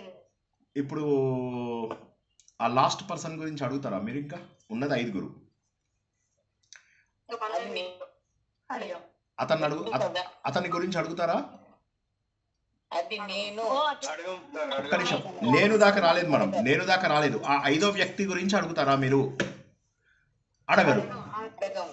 ఎందుకంటే మిగిలినది అదే. అనుభవంలోకి రాలేదు మనకు. సేమ్ అదే విధంగా ఏదైతే చైతన్యం అని అనుకుంటున్నామో ఈ చైతన్యం అనేది మన అనుభవంలోకి రాలేదు. అది నా అహం యొక్క స్వరూపం. అది నా యొక్క స్వరూపం ఏదైతే ఉందో అది నేను పొందాల్సింది, నేను తెలుసుకోవాల్సినది నా అహం యొక్క స్వరూపము. నా అహం యొక్క దృక్కు ఏదైతే ఉందో ఆ అహం యొక్క దృక్కు కాదు నాకు కావాల్సింది. అహం యొక్క వ్యాపారం కాదు నాకు కావాల్సింది. ఎందుకంటే దృక్కు ఉన్నంత వరకు ఇవాళ నేను నిగ్రహించుకున్నా, రేపు మళ్ళీ కొత్త ఆలోచనలు వస్తాయి. సో ఆ దృక్ అనేటటువంటి అహం ఉన్నంత వరకు దృశ్యాలు వచ్చే అవకాశం ఉంది. ఒక్కసారి ఇది అర్థమైందా లేదా చెప్పండి. అర్థం కాని వాళ్ళు అడగండి మొహమాటం లేకుండా. ఇప్పుడు చెప్పండి సార్. అనేది ఉన్నంత వరకు ఆలోచనలు వస్తాయంట. దృక్ ఉన్నంత దృక్ అనేవాడు ఎవడు? చూసేవాడు. ఇప్పుడు రెండు ఒకటేమో బాహ్యంగా ఉంటది, ఆత్మ అనేది ఒకటేమో అంతర్గతంగా. రెండు అంతర్గతంగానే ఉన్నాయి. రెండు తెలియవు మనకు, రెండు కనిపించవు. ఒకటి దృక్ రూపంలో ఉంది, అది చాలా గొప్పది. ఆ స్టేజ్కి వెళ్ళడం చాలా గొప్పది. కానీ దృక్ రూపంలో మీరు ఏం చేశారు? దృశ్యాలన్నింటినీ కూడా కట్ చేశారు. కానీ మళ్ళీ ఏమవుతుంది? రేపు ఎల్లుండి 10 రోజుల తర్వాత అయినా మళ్ళీ మీకు ఆ దృశ్యంతో మీకు సంబంధం ఏర్పడుతుందా లేదా? ఏర్పడచ్చు. ఎందుకంటే బయట ప్రపంచంలో మీరు ఉన్నంత వరకు మీకు మీ దృక్కు ఏదైతే ఉందో అది దృశ్యాన్ని పట్టుకునే ఛాన్స్ ఉంది. మీరు ఎంత వద్దన్నా బయట ఉన్న దృశ్యాన్ని పట్టుకునే ఛాన్స్ ఉంది. సో మీరు ముందు మళ్ళీ ఒకసారి చెప్తున్నా, జాగ్రత్తగా వినండి. ముందు ఒక్కటి శరీరం అనుకున్నారు. కాదు, శరీరము మనస్సు అనేవి 2 భాగాలు ఉన్నాయి అని ఒప్పుకున్నారు. తర్వాత శరీరం కాదు ఆలోచించేది మనస్సు అని చెప్పి ఒప్పుకున్నారు. ఈ మనస్సు దృక్కు దృశ్యం అనే 2 రూపాలలో ఉంటుంది అని ఒప్పుకున్నారు. మళ్ళా అన్నారు దృక్కు వేరు, దృశ్యం వేరు. దృక్ అంటే నేను చూస్తున్నాను, దృశ్యాలంటే చిరంజీవి, బాలకృష్ణ, నాగార్జున, కుక్క, వెంకటేశ్వర స్వామి, రాముడు, ఏనుగు, ఇవన్నీ దృశ్యాలు అని ఏం చేశారు? ఆ దృశ్యాలని కట్ చేస్తే ఇప్పుడు ఈ దృశ్యాలన్నింటినీ చూసిన మీరు ఒకరు మిగిలారు కదా, దృక్కున్నారు. ఆ దృక్కు ఉన్నంత వరకు అది అక్కడికి ఫైనల్ స్టేజ్. నార్మల్గా అయితే అది ఫైనల్ స్టేజ్, మన జీవితంలో అది ఫైనల్ స్టేజ్ అనుకొని అక్కడికి మన రీసెర్చ్ రిపోర్ట్ క్లోజ్ చేసేసి PhD తెచ్చుకునే వాళ్ళం. కానీ మనకేమైందంటే నిజమే ఒక్క నిమిషం మన రీసెర్చ్ అక్కడ ఎండ్ అయిపోయేది. కానీ మనము రీసెర్చ్ ఎందుకు ఎండ్ అవ్వలేదు? ఎందుకంటే కరెక్టే, నేను అన్నిటినీ చూస్తున్నాను కరెక్టే, కానీ మరి నిద్రపోయినప్పుడు నేను ఎక్కడున్నాను? డీప్ స్లీప్లోకి వెళ్ళిపోయినప్పుడు నేను ఎక్కడున్నాను? అంటే నేనున్నానని అయితే తెలుస్తుంది, కానీ నేను దృక్ రూపంలో లేను. నేనున్నాను, గాఢ నిద్రలో నేనున్నానని అంటారా మీరు? లేరా? మీరు ఒక్కసారి చెప్పండి. గాఢ నిద్రలో ఉన్నప్పుడు ఎవడన్నా వచ్చి ఒక్కటేసాడు అనుకోండి కర్రతోటి, ఈత బరికెలు మనం తెచ్చుకున్నాం కదా అది, లేకపోతే మన నిన్న బ్రాహ్మిన్స్ అందరూ చెంబులు ఇసిరేస్తారు చూడండి, ఎవడో ఒక బ్రాహ్మిన్ చెంబులు ఇసిరాడు అనుకోండి, మీ మీద ఏమవుతుంది? దెబ్బకు లేచి కూర్చుంటారు. ఎక్కడున్నా కూడా లేచి కూర్చుంటారు. మీరున్నారు, ఆ శరీరంలోనే మీరున్నారు, అక్కడే మీరున్నారు. కానీ ఎక్కడికి వెళ్ళారు? ఎవరు ఆ తెలియనటువంటి వ్యక్తి? ఎవరు? చైతన్యంలో ఒకటి జీవాత్మ, ఒకటి పరమాత్మ అనుకోవచ్చు కదా సార్? కాదు, ఇంకా జీవాత్మ పరమాత్మ దాకా రాలేదు మనము. అది అక్కడ ఆ కాన్సెప్ట్ ఇప్పుడు వదిలేయండి అన్నాను కదా ఇందాక. టీవీ మణి గారు కూడా అదే చెప్పినప్పుడు ఆ కాన్సెప్ట్ వదిలేయమన్నాను కదా. అది వేరు. అక్కడ మనం కారణ శరీరం అని చెప్పడానికి కారణం వేరు. ఇప్పుడు ఇక్కడ ఫస్ట్ ఈ కాన్సెప్ట్ అర్థం చేసుకోవడానికి ప్రయత్నం చేయండి. పాత వాటితో అసలు కన్ఫ్యూజ్ అవ్వకండి. ఫస్ట్ ఈ కాన్సెప్ట్ అర్థం చేసుకోండి. మళ్ళీ ఒకసారి చెప్తున్నాను, మళ్ళీ మీరు ఆపారు కాబట్టి మళ్ళీ మొదటి నుంచి వెళ్తాను నేను. ఓకేనా? మళ్ళీ మొదటి నుంచి వెళ్ళండి. నేను ఏం పర్వాలా. ముందు నేను శరీరం అంటే కాదు సార్, శరీరము మనస్సు. ఓకే ఫైన్, మనస్సు అని అనుకున్నాం. మనస్సు అంటే లేదు సార్ దృక్కు దృశ్యము అన్నారు. ఓకే, దృశ్యాలు అనేకం, దృక్కు ఒక్కటే అన్నారు. ఫైన్, నేను దృక్కు, బయట దృశ్యాలు ఉన్నాయి. ఇప్పుడు నేను ఏం చేస్తానంటే అనవసరమైన విషయాలన్నీ వదిలేస్తాను, దృశ్యాలన్నీ ఎగిరిపోయినాయి, మిగిలిపోయినటువంటిది దృక్కు. హమ్మయ్య, ఇది అయిపోయింది, నా రీసెర్చ్ ఎండ్ అయిపోయింది అనుకున్నా. ఎండ్ అయిపోయింది అనుకున్నాక ఏమైంది, అర్ధరాత్రి మంచి నిద్రలోకి వెళ్ళిపోయాను. నిద్రలోకి వెళ్ళిపోయినప్పుడు దృక్కు కూడా మాయమైపోయాడు. దృక్కు కూడా మాయమైపోయాడు, కానీ నేను ఇంకా మాయమవ్వలేదు. అంటే నా యొక్క అసలు స్వరూపం ఎక్కడో మిగిలి ఉంది. సో దృక్కు కూడా ప్లీజ్ ప్లీజ్ ప్లీజ్ ప్లీజ్ దృక్కు కూడా కానటువంటి ఒక స్వరూపం నా లోపల ఉంది. దృక్కు కూడా కానటువంటి ఒక స్వరూపం నా లోపల ఉంది. మళ్ళొకసారి చెప్తా, ఆవిడ డిస్టర్బ్ చేశారు, మళ్ళొకసారి చెప్తా. నేను శరీరం, గుడ్డోని, కుంటోని, చెవిటోని, అవిటోని, కర్రోని, తెల్లోని, నల్లోని, ఇవన్నీ అనుకున్నాం. కాదు కాదు, ఇది కాదు. మరి నేను ఎవరిని అంటే మనస్సు. ఓకే, మనస్సు అంటే ఏంటి? ఇది రెండు భాగాలు, ఒకటి దృక్కు, ఒకటి దృశ్యము. దృశ్యాలు అనేకము, దృశ్యాలను కోసేసేయండి, మిగిలేది దృక్కు. హమ్మయ్య, నా రీసెర్చ్ అయిపోయింది, క్లోజ్ చేసేసా, పిహెచ్డి తెచ్చుకున్నా. అర్ధరాత్రి నిద్రలోకి వెళ్ళిన తర్వాత దృక్కు కూడా ఎగిరిపోయాడు. అర్ధరాత్రి నిద్రలోకి వెళ్ళాక నేను మాట్లాడమన్నప్పుడే మాట్లాడండి ఎవరైనా. దృక్కు వెళ్ళిపోయిన తర్వాత, అర్ధరాత్రి డీప్ స్లీప్లోకి వెళ్ళిపోయిన తర్వాత దృక్కు కూడా ఎగిరిపోయాడు కదా. కానీ నేను లేను అని చెప్పగలనా? చెప్పలేను. నేను లేను అని చెప్పలేను, ఎందుకంటే ఎవడన్నా చెంపేసిరేస్తే నేను లేస్తాను మళ్ళీ. ఎవరు నేను అంటే దృక్కు కంటే కూడా నేను దృక్కే లాస్ట్ అనుకున్నాను. నా లైఫ్ మొత్తం రీసెర్చ్ అంతా చేసి దృక్కు లాగా తెచ్చుకున్నా. అది తెచ్చుకోవడానికి నాకు 10-15 జన్మలు, 20 జన్మలు పట్టింది. కొంతమందికి 1,00,000 జన్మలైనా కుదరదు. కానీ అట్లీస్ట్ నేను అర్థం చేసుకున్నాను దృక్కు అని. అమ్మయ్య, పర్వాలేదు అనుకున్నా. కానీ ఆ దృక్కు కూడా నాశనం అయిపోయేటటువంటి ఒక భాగం ఉంది. అదేంటంటే నా అహం అనేటటువంటి స్వరూపము. నేను అహం అంటే దృక్ అనుకున్నాను, కానీ అహం అనేటటువంటి నా స్వరూపం ఒకటి ఉంది. సో ఈ దృక్కు కూడా కానటువంటి స్వరూపం ఏదైతే ఉన్నదో అది నేను. దాన్ని అహం స్వరూపం అంటాము. ప్రస్తుతానికి ఇక్కడ దాకా రమణ మహర్షి చెప్పినవి 22వ శ్లోకం వరకు. నేను ఆ శ్లోకాలు చదవలేదు, కాన్సెప్ట్ ముందు ఎక్స్ప్లెయిన్ చేద్దామని. ఇప్పుడు కాన్సెప్ట్ అర్థమైందా లేదా చెప్పండి. నేను దృక్కు వరకు చెప్పింది అందరికి అర్థమైంది. దృక్కు కూడా కాకుండా నేను ఇంకొక చైతన్యంలో మిగిలి ఉన్నాను, అది నా అహం స్వరూపము అంటాను. అంతేగాని ఇప్పుడు నా శరీరం మీద ఒకడు, నేను మంచి గాఢ నిద్రలో ఉన్నాను, నా మీద చెంపిసిరేస్తే నేను బయటికి వస్తానా? అందులోంచి మా కొడుకు బయటికి వస్తాడా? చెప్పండి ఎవరైనా. బయటికి వస్తాను సార్. అంటే నేను ఉన్నాను కదా అక్కడ, అంటే నేను ఎవరో తెలియను నాకు, కానీ నేను ఎక్కడ ఉన్నాను. సో ఈ దృక్కు వరకు ఏవైతే మనం వస్తువులను డిస్కస్ చేసుకున్నామో ఇవన్నీ కానిదే అది. అందుకే ఆత్మతత్వం ఎప్పుడూ కూడా నా ఇతి, నా ఇతి, నా ఇతి, నా ఇతి అని ముందుకెళ్తుంది. నా ఇతి అంటే ఇది కాదు, ఇది కాదు, ఇది కాదు, ఇది కాదు, ఇది కాదు అని ఆలోచిస్తూ పోతే ఇవన్నీ కానటువంటిది, దృక్కు కూడా కానటువంటి నాదొక స్వరూపం ఉంది. ఆ స్వరూపం ఏంటి? ఏదో స్వరూపం, దాన్ని మనం జీవాత్మ అని అనుకోవచ్చు ప్రస్తుతానికి అర్థం కావడానికి. కానీ ఏదో ఉంది, నా స్వరూపం అయితే ఏదో ఉంది అని చెప్పాడు. అదేంటి అంటే తర్వాత క్లాసుల్లో తెలుసుకుందాము. ఇప్పుడు ఆయన శ్లోకాలను ఒకసారి చేద్దాం. ముందు మీకు అర్థం కాని వాళ్ళు ఒకసారి అడగండి. ఒకసారి సాయి కుమారి గారు, గౌరీ గారు, సాయి కుమారి గారు, ముగ్గురు అడుగుతున్నారు మళ్ళీ. సాయి కుమారి గారు, గౌరీ మోహన్ గారు, సత్యలత గారు, ఒకరి తర్వాత ఒకరు అడగండి, మెల్లగా అడగండి, ఏం కంగారు లేదు. ఇప్పుడు మీరు ఏం అడిగినా విసుక్కోను. మళ్ళా నేను ఎవరిని ఫస్ట్ అడగమన్నాను? సాయి కుమారి గారు, గౌరీ మోహన్ గారు, సత్యలత గారు, ఒకరి తర్వాత ఒకరు అడగండి. జై శ్రీకృష్ణ. దృక్పదము అంటే దృక్పదము అంటే దృక్పదము. ఇప్పుడు అది ఎందుకు వచ్చింది మనకు ఆత్మతత్వంలో నాకు చెప్పండి. దృక్ అంటే ఏంటి? చూసేవాడు అని మీనింగ్. దృక్పథము అంటే ఏంటంటే అతని యొక్క విజన్. అతని యొక్క విజన్ అంటే ఏంటి? అతని యొక్క ఆలోచన పద్ధతి అని చెప్పేసి. పథము అంటే మార్గము. దృక్ అంటే దృష్టి. అతని యొక్క పథము అంటే ఏంటంటే అతను ఫ్యూచర్ని ఎలా ఊహించుకున్నాడు, అతడు విజనరీ అని చెప్పేసి. కానీ దానికి ఇప్పుడు దీనికి ఏమి సంబంధం లేదు. మీరు సంబంధం లేని క్వశ్చన్స్ అడగద్దు. ఇప్పుడు దృక్ అనే పాయింట్ మీకు అర్థమైందా లేదా? జ్ఞాపకం వచ్చింది, కరెక్టే. మీకు దృక్ అర్థమైందా లేదా చెప్పండి ఫస్ట్. దృక్ అనేది అర్థమైందా లేదా చెప్పండి. ఎవరు దృక్? ఎవరు దృక్? ఎవరు దృక్? ఎవరు?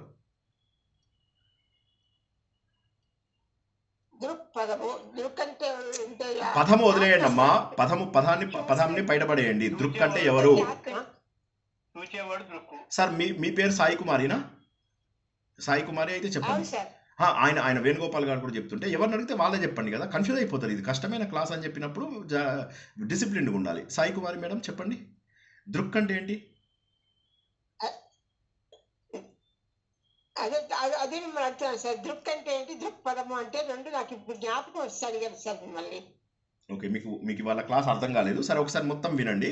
నెక్స్ట్ గౌరీమోహన్ మేడం అడగండి, మీ ప్రశ్న ఏంటో.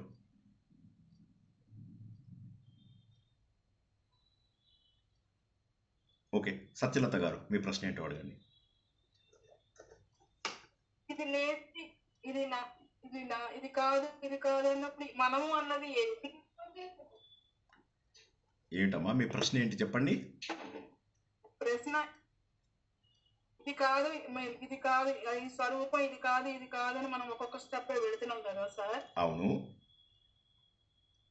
నేను అన్నది ఎక్కడ ఉంది మనలో? అదే ఇప్పుడు అది ఇవన్నీ కానిదే ఆ నేను అని తెలుసుకున్నాం మనం. దృక్కు వరకు అర్థమైందా మీకు? ఒకసారి చెప్పండి ఫస్ట్. అది అర్థమైంది. ఆ దృక్కు కూడా కానిది నేను. మనం ఏమనుకున్నాము, దృక్కే నేను అనుకున్నాం. ఇప్పటి వరకు కూడా ఏమనుకున్నాము, శరీరం అనుకున్నాం, తర్వాత మనస్సు అనుకున్నాం, తర్వాత మనస్సులో దృక్కు దృశ్యము అనుకున్నాం, తర్వాత దృశ్యాలన్నీ కూడా కోసేసాం, మిగిలింది దృక్కు అనుకున్నాము, ప్రాజెక్ట్ రిపోర్ట్ సబ్మిట్ చేసేసాం. కానీ తర్వాత అర్ధరాత్రి నిద్ర లోపల దృక్కు కూడా కానటువంటి నేను అనేటటువంటిది ఒకటి ఉంది, అహం అనేటటువంటి ఒక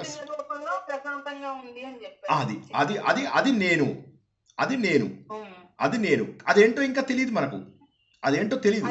కానీ దృక్కు వరకు వచ్చాం మనం. దృక్కు వరకు వచ్చి ఈ దృక్కు కూడా ఇప్పటి వరకు ఏదైతే అనుకున్నామో అవన్నీ కానటువంటిది ఆ నేను అని చెప్పేసి అంటున్నాం. మనం ఏవేవైతే అనుకున్నామో ఇప్పటి వరకు, నేనేమనుకున్నాను, ఏమయ్యా నువ్వు ఎట్లా ఉన్నావు అంటే బాగున్నానంట. నేను బాగున్నాను అంటే ఏంటి, ఎక్కడ బాగున్నాను, నేనేంటేంటి, శరీరంగా మాట్లాడుతున్నాను. నేను నీకెంతమంది పిల్లలు అంటే 2 అంట. శరీరంతో సంబంధించినవే మాట్లాడాం మనం మొదట్లో. తర్వాత మెల్లగా శరీరాన్ని పక్కన పెట్టి మనస్సు దాకా వచ్చాము, మనస్సు నుంచి దృశ్యం వైపుకి వచ్చాము. ఇలా మనం ఏం చేస్తున్నాము, ఒక్కొక్క ఆలోచన పరిధిని పెంచుకుంటున్నాం. నేను ఆలోచించానంటే నేను శరీరాన్నే అంటే ఓదు. శరీరం అంటే ఏంటి, తిండితో తయారయ్యేదాన్ని శరీరం అంటారు. 3 పూటలు మనం తినేటటువంటి శరీరం, అన్నం ద్వారా ఏర్పడేది శరీరం. కానీ మనం దానికంటే ఒక అడుగు ముందుకేసి శరీరము, ఇంద్రియాలు, జ్ఞానేంద్రియాలు, పంచ జ్ఞానేంద్రియాలు, పంచ కర్మేంద్రియాలు, పంచ ప్రాణాలు, పంచభూతాలతో తయారైన ఈ శరీరం నేను కాదు, నేను మనస్సుని అని చెప్పి అనుకున్నాం. తర్వాత ఏమైంది, మనస్సుని అనుకున్నాక ఈ మనస్సు లోపల నేను దృక్కునా దృశ్యాన్నా అని ఆలోచిస్తే నేను మనసు అనుకున్నాను, కానీ మనసు కూడా 2 డివిజన్స్ పెట్టారా, అయ్యో కాంప్లికేట్ చేశారండి. ఆ మనసులో నేను దృక్కండి, దృశ్యం కాదు. ఎందుకంటే దృశ్యాలను నేను కోసేసేయచ్చు కదా, దృశ్యాలు ఎగిరిపోతూ ఉంటాయి. వెరీ గుడ్, చాలా బాగా చెప్పారు. దృక్కు మీరు. సరే, మీరు గాఢ నిద్రలో ఉన్నప్పుడు దృక్కు రూపంలో ఎక్కడున్నారు? నిజమేనండి, నేను లేను, దృక్కు రూపంలో కూడా లేను, ఏమీ చూడడం లేదు. ఒకవేళ చూసుంటే నాకు పొద్దున జ్ఞాపకం వచ్చేది. కానీ ఎందుకు జ్ఞాపకం రాలేదు అంటే, నేను దృక్కు రూపంలో ఉన్నప్పుడు కూడా లేదు, ఇంకొకటి ఏదో ఉన్నాను. అంటే ఆ దృక్కు రూపం కాకుండా ఏదైతే ఉన్నావో అదే నువ్వు. అదేంటండి అంటే, అదే నువ్వు. దృక్కు రూపం కూడా కాకుండా ముందు శరీరం కాదు, తర్వాత మనస్సు కాదు, తర్వాత దృశ్యం కాదు.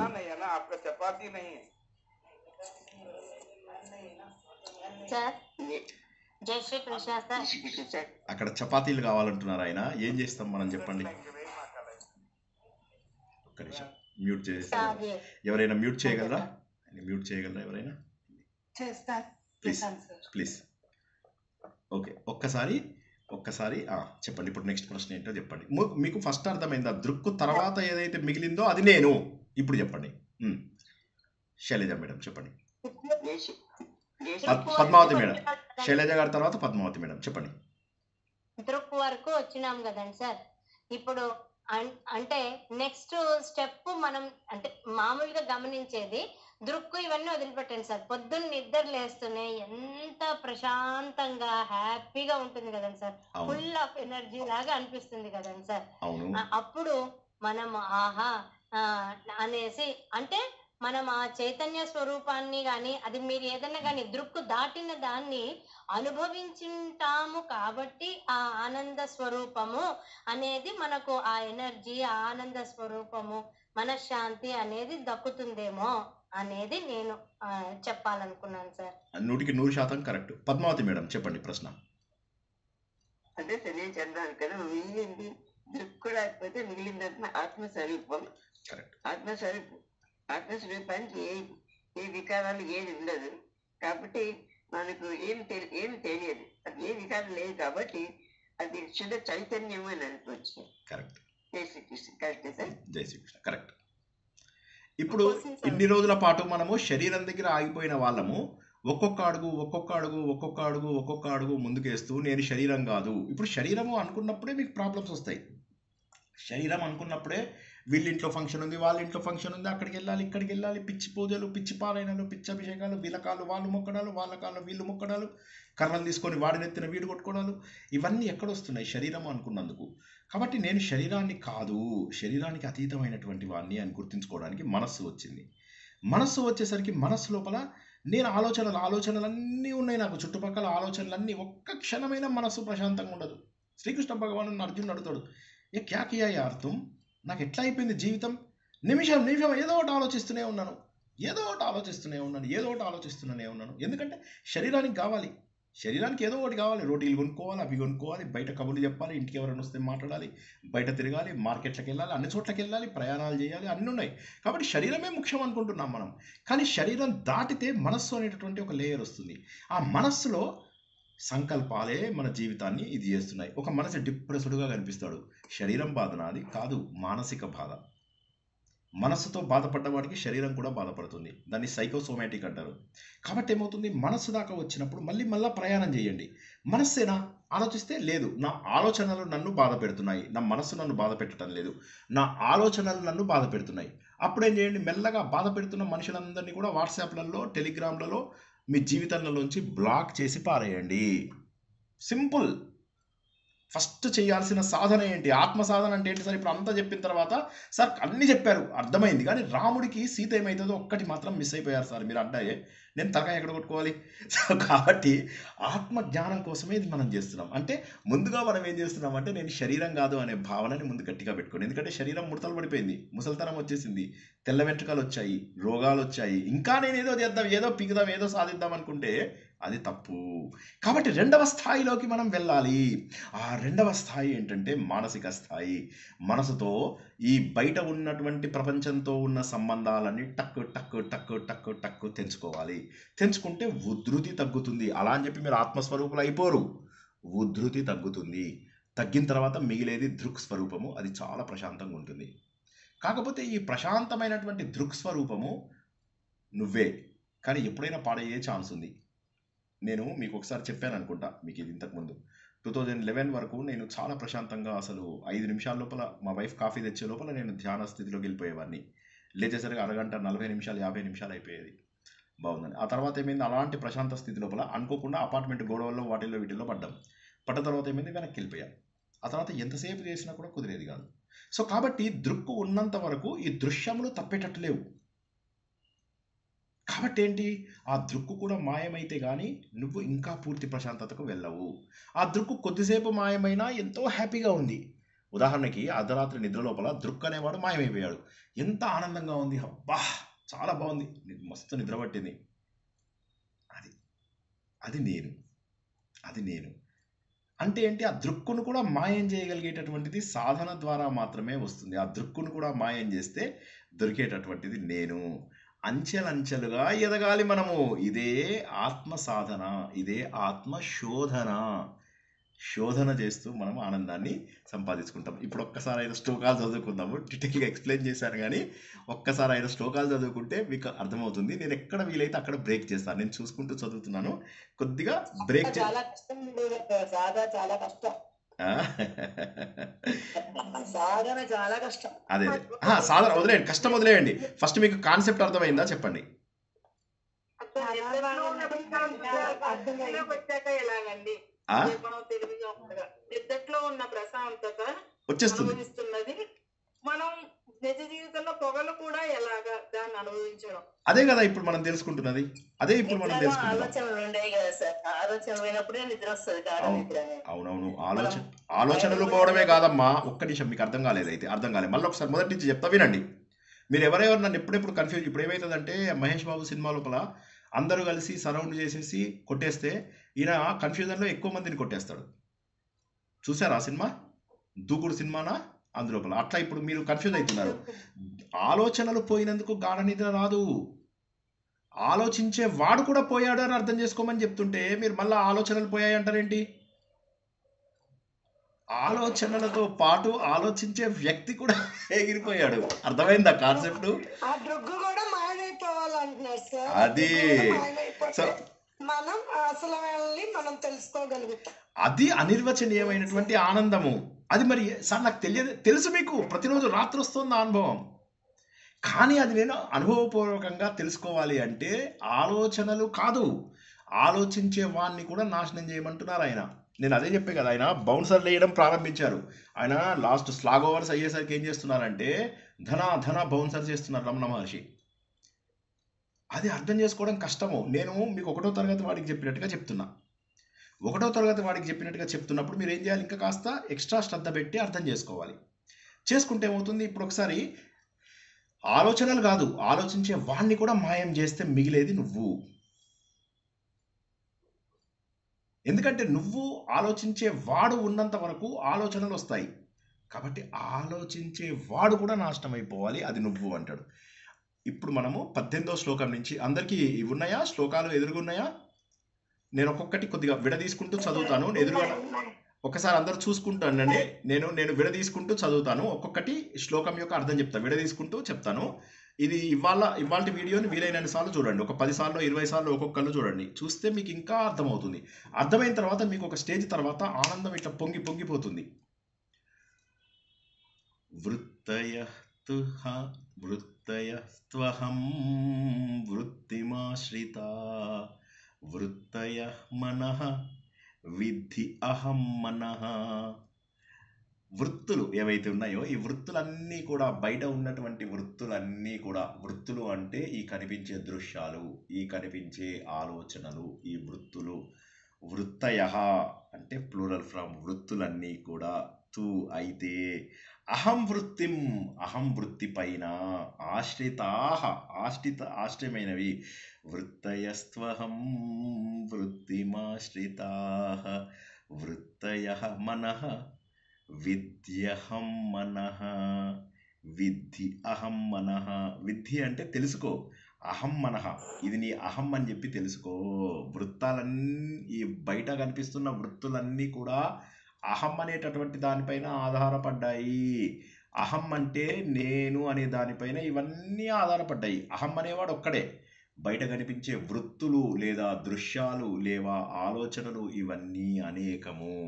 చక్కగా శ్లోకంని విడదీసుకుంటూ మనం చెప్తున్నాం. ఓకేనా?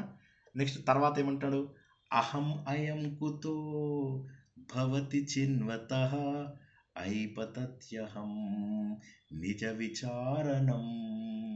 అహం అయం కుతః ఎక్కడి నుంచి వస్తుంది ఇది? భవతి ఎక్కడి నుంచి వస్తుంది? చిన్వతః ఎవడైతే ఆలోచిస్తున్నాడో ఇది ఎక్కడి నుంచి వచ్చింది అన్న వాడికి ఏమవుతుందంటే అహం, ఓ అహం ఏదైతే ఉన్నదో పతతి అంటే పడిపోవడం. పతతి ఇదే ఆత్మవిచారం. నేనెవరు అని ఆలోచిస్తే అది కూడా పడిపోతుంది. ఈ నేను అనేది ఎక్కడుంది, ఇది నేను దృక్కేనా అని ఆలోచిస్తూ పోతున్నాను. కాకపోతే ఇది పడిపోయింది, పూర్తిగా పడిపోయింది. మరి ఏమిటి అసలు ఏం జరుగుతుంది ఇక్కడ అంటే, అహమినాశభాజి అహం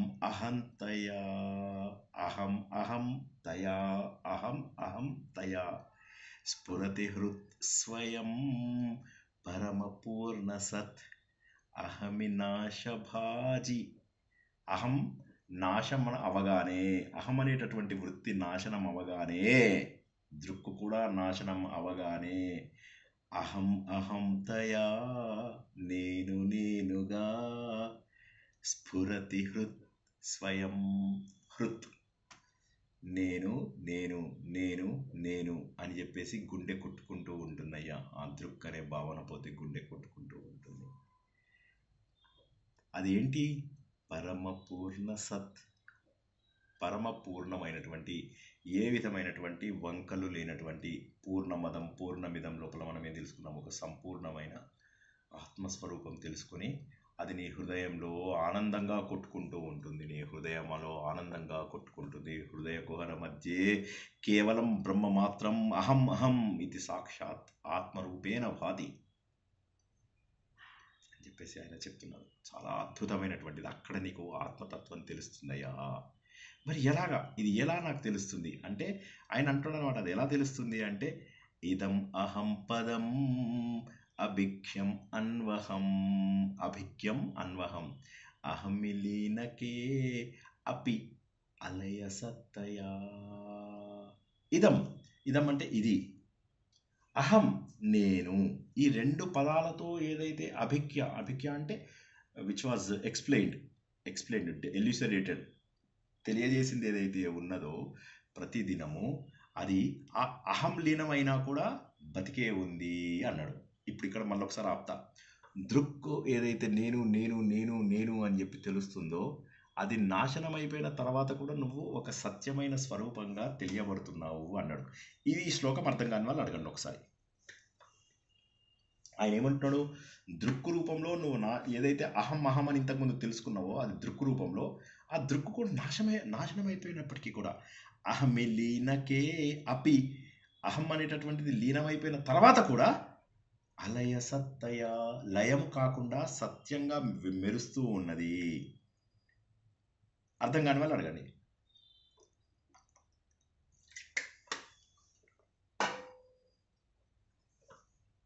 అక్కడ ఆత్మ అంటారా అండి సత్య అంటే? సత్యము అనేటటువంటి ఒక దగ్గరికి వచ్చాం మనం. ప్రస్తుతానికి ఆత్మ వదిలేసేయండి, ఆత్మ వదిలేసేయండి, జీవాత్మ వదిలేసేయండి, పరమాత్మ వదిలేసేయండి, కారణ శరీరం వదిలేసేయండి. సత్యం అనేటటువంటిది ఒకటి సత్యమైనటువంటిది ఒకటి ఉంది. సత్యము అంటే ఏంటి? మారకుండా ఉన్నది. ఏదో ఒకటి, ఏదో ఆత్మ అనేది వదిలేసేయండి. సత్యము అంటే నాశనం కానిది అని, నాశనం కానిది అనేటటువంటిది ఆయన వివరణ. ఓకేనా? పరమాత్మ. మళ్ళీ అక్కడ వెళ్ళిపోకండి. ఇప్పుడు ఈ అహాన్ని ఉత్తమ పురుషుల్లో పెట్టారంటారా? ఎందులో పెట్టారు? ఉత్తమ పురుష. ఓకే, ఉత్తమ పురుష, అహం ఉత్తమ పురుష సాంస్క్రిట్. ఓకే. తర్వాత వాళ్ళంతా డీప్ గా ఆలోచించి ఉత్తమ పురుషుల్లో పెట్టారన్నమాట. పెట్టుండొచ్చు బహుశా. సో ఇప్పుడు 22వ శ్లోకం లోపల మనకు తెలిసిన విషయం, బాగా మనకు తెలిసిన విషయము 22వ శ్లోకం లోపల వస్తుంది. సార్ అది ఒక్కసారి లాస్ట్ లైన్ ఇంకొకసారి డివైడ్ చేసి చెప్పండి సార్. అహమి లీనకే, ఈ అహం అనేటటువంటి భావన లీనమైపోయిన తర్వాత కూడా, అంటే దృక్కు వరకు వచ్చాం మనం, దృశ్యాలన్నీ వెళ్ళిపోయాయి. ఇప్పుడు దృక్ అనేవాడు ఉన్నాడు. ఇదే లాస్ట్ అనుకున్నా నేను. దృక్ కనిపించేది ఇవన్నిటిని చూసేదే నేను అనుకున్నాను. కానీ ఇప్పుడు నాకేం తెలిసిందంటే ఇది నాశనం అయిపోయిన తర్వాత కూడా నేను ఎలా ఉన్నాను, ఎలా తెలుస్తుంది నాకు? పొద్దున లేచిన తర్వాత నా శరీరం బాగుందని ఎలా తెలుస్తుంది? సో అహం అనేటటువంటిది లీనమైన తర్వాత కూడా ఇంకొకటి ఎవరో సత్య రూపం లోపల వెలుగుతున్నారు. అలయ అంటే లయం కానిది అలయ. సత్యము లయం కాకుండా ఉన్నది. సో నేను అంటే ఎవరు అంటే సత్యము. నేను అనేది దృక్కు అనుకున్నాను, కానీ నేను అనేటటువంటిది ఒక సత్యము. ఆ సత్యం మాత్రము ప్రకాశిస్తూ లయం కాకుండా ఉన్నది. నేను అనేటటువంటిది సత్యము, నేను అనేటటువంటిది లయం కాదు. దృక్ అనేటటువంటిది లయం అయిపోయింది కాబట్టి అది నేను కాదు. ఈ పాయింట్ అర్థమవుతూనే నెక్స్ట్ స్టెప్కి వెళ్ళగలుగుతాం మనం. నేను అనేది ఎప్పుడు లయం కాదు. ఎందుకంటే మనిషి ఎప్పుడు మనిషి అనేటటువంటిది ఏదైతే ఉందో అది దానికి చావు లేదు. ఏదైతే మన లోపల ఉన్నటువంటి సత్యం ఏదైతే ఉందో సచ్చిదానంద రూపము అది ఎప్పటికీ నాశనం కాదు. కానీ దృక్ అనేది నాశనమైందా లేదా నాకు చెప్పండి. దృక్ అనేది నాశనమైనప్పుడు దృక్ అనేది సత్యమా?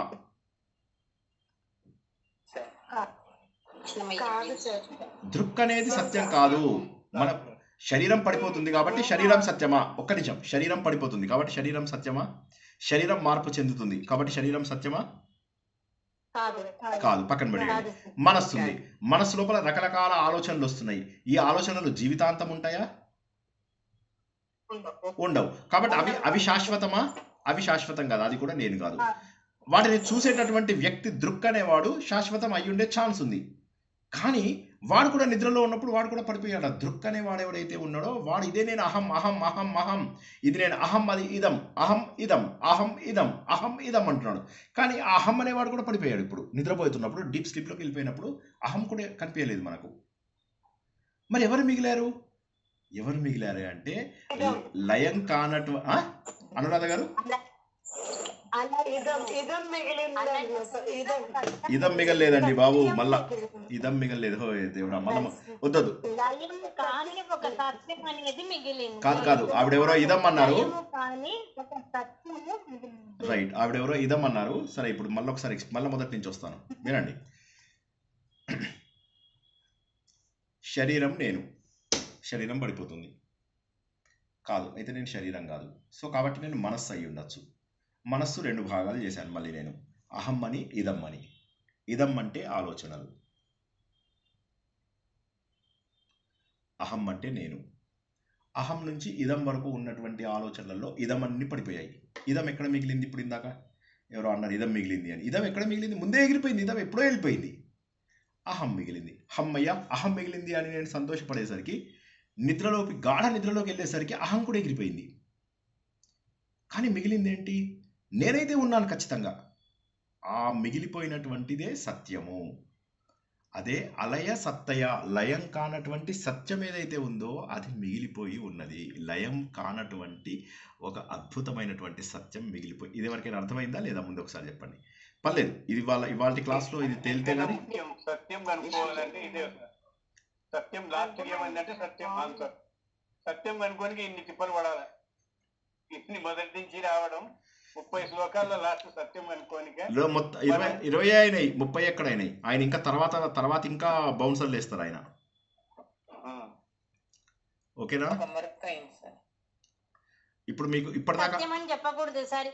అలయము కాని సత్యము అనేది గట్టిగా చెప్పాలా. అలయం కాని కాదు, అలయం లయము కాని సత్యము. లయం కాని సత్యము. మీరు అలయం కాని సత్యము, లయం కాని ఒక సత్యము, ఒక లయము కాని సత్యము సత్యం అనేది అనేది మనం గుర్తుపెట్టుకోవాలి. లయం కానటువంటి ఒక సత్యం ఏదైతే ఉందో ఆ సత్యం మిగిలిపోయింది అని చెప్పేసి చెప్పారు. అంటే అహం అనేటటువంటి చెప్పండి చైతన్యము అంటే అహం. చైతన్యం అహం అనేది ఎక్కువ వాడినాం మనం. అహం మొదలు ఎక్కువ అదే ఉంది సార్ ఎక్కడ చూసినా. మేడం పద్మావతి మేడం, మీరు అన్నది చైతన్యము అని అన్నారు కదా, కరెక్టే, చైతన్యమే. అది మనం థియరీలా సత్యం. ప్రస్తుతానికి సత్యం వరకు వచ్చాము. సత్యమే చైతన్యమా కాదా మనకు తెలియదు ఇంకా. సత్యమే చైతన్యమా కాదా, సత్యమే ఆత్మనా కాదా, సత్యమే ఇప్పుడు ఇది అన్వేషణ మనం చేస్తున్నది. ఒక 5వ మెట్టుకు వచ్చాం. ఈ 5వ మెట్టు తర్వాత 6వ మెట్టు, 7వ మెట్టు, 8వ మెట్టు ఇవన్నీ ఎక్కితే 30వ శ్లోకం వచ్చేసరికి అన్ని మెట్లు ఎక్కుతాం. ఇవాల్టి వరకు మనం ఏం తెలుసుకున్నామంటే దృక్కు కూడా నేను కాదు, ఐ అనేటటువంటి బిగ్ క్యాపిటల్ ఐ కూడా నేను కాదు అని చెప్పేసి తెలుసుకున్నాం. తెలుసుకొని ఆ సత్యమైనటువంటిది నేను అని తెలుసుకున్నాను. ఆ సత్యం ఒకటి మిగిలింది అని తెలుసుకున్నాను. ఇప్పటి వరకు కూడా సత్యం ఒకటి మిగిలింది. ఆ సత్యమే చిత్త అనేది తర్వాత శ్లోకంలో వస్తుంది మీకు. సత్యమే చిత్త అంటే కరెక్టే, కానీ అది తర్వాత శ్లోకంలో వస్తుంది, తర్వాత శ్లోకంలో. ఓకే, 22వ శ్లోకం లోపల విగ్రహ ఇంద్రియ ప్రాణధీతమః నాహం నా అహం ఏకసత్ తత్ జడం హ్యసత్ అసత్. అంటే ఇక్కడ ఏమంటాడు? శరీరము, ఇంద్రియము, ప్రాణము, బుద్ధి, అజ్ఞానము ఇవన్నీ నేను కాదు. నేనెవరిని? నా అహం నేను కాను, నా అహం మరెవరిని? నేను ఏకసత్, ఒకే ఒక సత్యాన్ని నేను. ఏకసత్, ఏకసత్, ఏకసత్, ఒకే సత్యమైనటువంటి వాడిని నేను అని చెప్పేసి చెప్తున్నాడు. చెప్పి అక్కడ దాకా వచ్చేసాడు అనమాట. అంటే ఇప్పుడు ఏంటంటే మనము మనం ఏది అంటే ఎంతసేపు మనం శరీరంతో మనము చెప్పుకుంటున్నాం, కానీ శరీరం కానటువంటి ఇంకొక స్థాయిలోకి నేను వెళ్తాను అనేటటువంటిది గుర్తించడానికి మనం ఇక్కడికి వచ్చామన్నమాట. ఓకే, 23వ శ్లోకం లోపల సత్తు చిత్తు ఒకటే అని చెప్పి తెలుస్తాయి. అది మనకు జడం హ్యసత్ అన్నారు కదండి సార్, అంటే దానికి ఏం మీనింగ్ సార్? అంటే ఏంటి? హ్యసత్ కాదు, హి అసత్. హి అసత్ అంటే ఏంటి? ఇవన్నీ ఏవైతే ఉన్నాయో ఇవన్నీ జడం. ప్రాణము, శరీరము, ఇంద్రియాలు ఇవన్నీ ఏవైతే ఉన్నాయో ఇవన్నీ జడ స్వరూపాలు. ఇవన్నీ కూడా అసత్ రూపాలు. సత్రూపం ఒకటి పక్కన పెట్టాం. ఇది కానటువంటివన్నీ ఏంటి? అసత్ రూపాలు. శరీరము, ఇంద్రియాలు ఇవన్నీ ఏంటి? ఇవన్నీ కానటువంటి నేను సత్యాన్ని. కాబట్టి శరీరం, ఇంద్రియాలు ఏంటి? జడం. జడం అంటే శరీరము. అసత్యమే. జడము అసత్యము అని చెప్పేసి చెప్తున్నాడు. అసత్ యొక్క రూపము అని చెప్తున్నాడు. తత్ జడం హి అసత్. తత్ అందువల్ల అది ఏదైతే ఉన్నదో అది జడం, జడమైనటువంటిది. హి అందువల్ల అసత్, సత్యం కాదు. అసత్ అది సత్యం కాదు అని చెప్పేసి చెప్తున్నాడు. ఓకేనా? ఆత్మ సుఖము వీడి నీ ఆట కొరకు పాత్ర పోషణ చేసిది సూత్రధారి, విశ్రమించదని పాదం ఆశ్రయించి పరమ కరుణాంతరంగా శ్రీ పాండురంగ. జై శ్రీకృష్ణ. ఇవాల్టి తరగతిలో మనము 1కి 10 సార్లు ఎందుకు చెప్పుకోవాల్సి వచ్చిందంటే మనము కన్ఫ్యూజ్ అయిపోతున్నాం. కన్ఫ్యూజ్ ఎందుకు అవుతాము అంటే ఇన్ని రోజులు శరీరమే అనుకున్నాము, విన్నాం, ఆత్మతత్వం విన్నాం కాబట్టి డైరెక్ట్గా ఎవరు నువ్వు అంటే నేను ఆత్మని అనేస్తాను అయిపోతుంది. కానీ అది కాదు. ఆలోచన రావాలి ముందు. మనకు ఆలోచన రాదు నేను ఆత్మని అంటే ఎవడైనా చెప్తాడు ఆత్మ అని.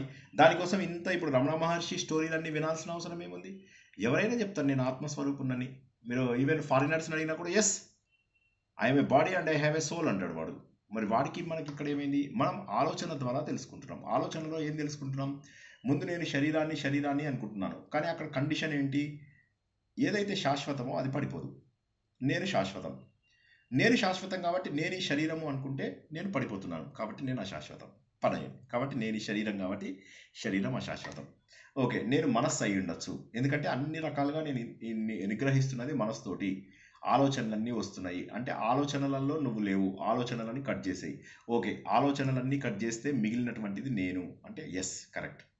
మళ్ళీ కొద్దిసేపు ఆలోచించి చూస్తుంటే మన నిద్రలో ఈ ఆలోచించేవాడు ఏమయ్యాడు? ఈ దృక్కు ఏమయ్యాడు అంటే అవును కదా, ఈ దృక్కు కూడా లేనటువంటి స్థాయి ఒకటి ఉంది. ఆ దృక్కు లేనటువంటి ఒక స్థాయి ఏదైతే ఉందో అది సత్య రూపంలో మెరుస్తోంది. బహుశా అది నేను అయి ఉండొచ్చు. సో నేను సత్యాన్ని, నువ్వెవరు? నేను సత్యాన్ని. కానీ నువ్వెవరు అనుకున్నావు? నేను దృక్కును అనుకున్నాను. అంతకంటే ముందేమనుకున్నావు? నేను మనస్సు అంటే దృక్కు మరియు దృశ్యముల కలయిక అనుకున్నాను. అంతకుముందేమనుకున్నావు? నేను పూర్తి మనస్సు అనుకున్నాను, మనో బుద్ధి చిత్తి అహంకారం. అంతకుముందేమనుకున్నావు? శరీరము మనస్సు అనుకున్నాను. అంతకుముందేమనుకున్నావు? కేవలము శరీరమే అనుకున్నాను. ఎందుకోసం అనుకున్నావు నువ్వు శరీరాన్ని అని?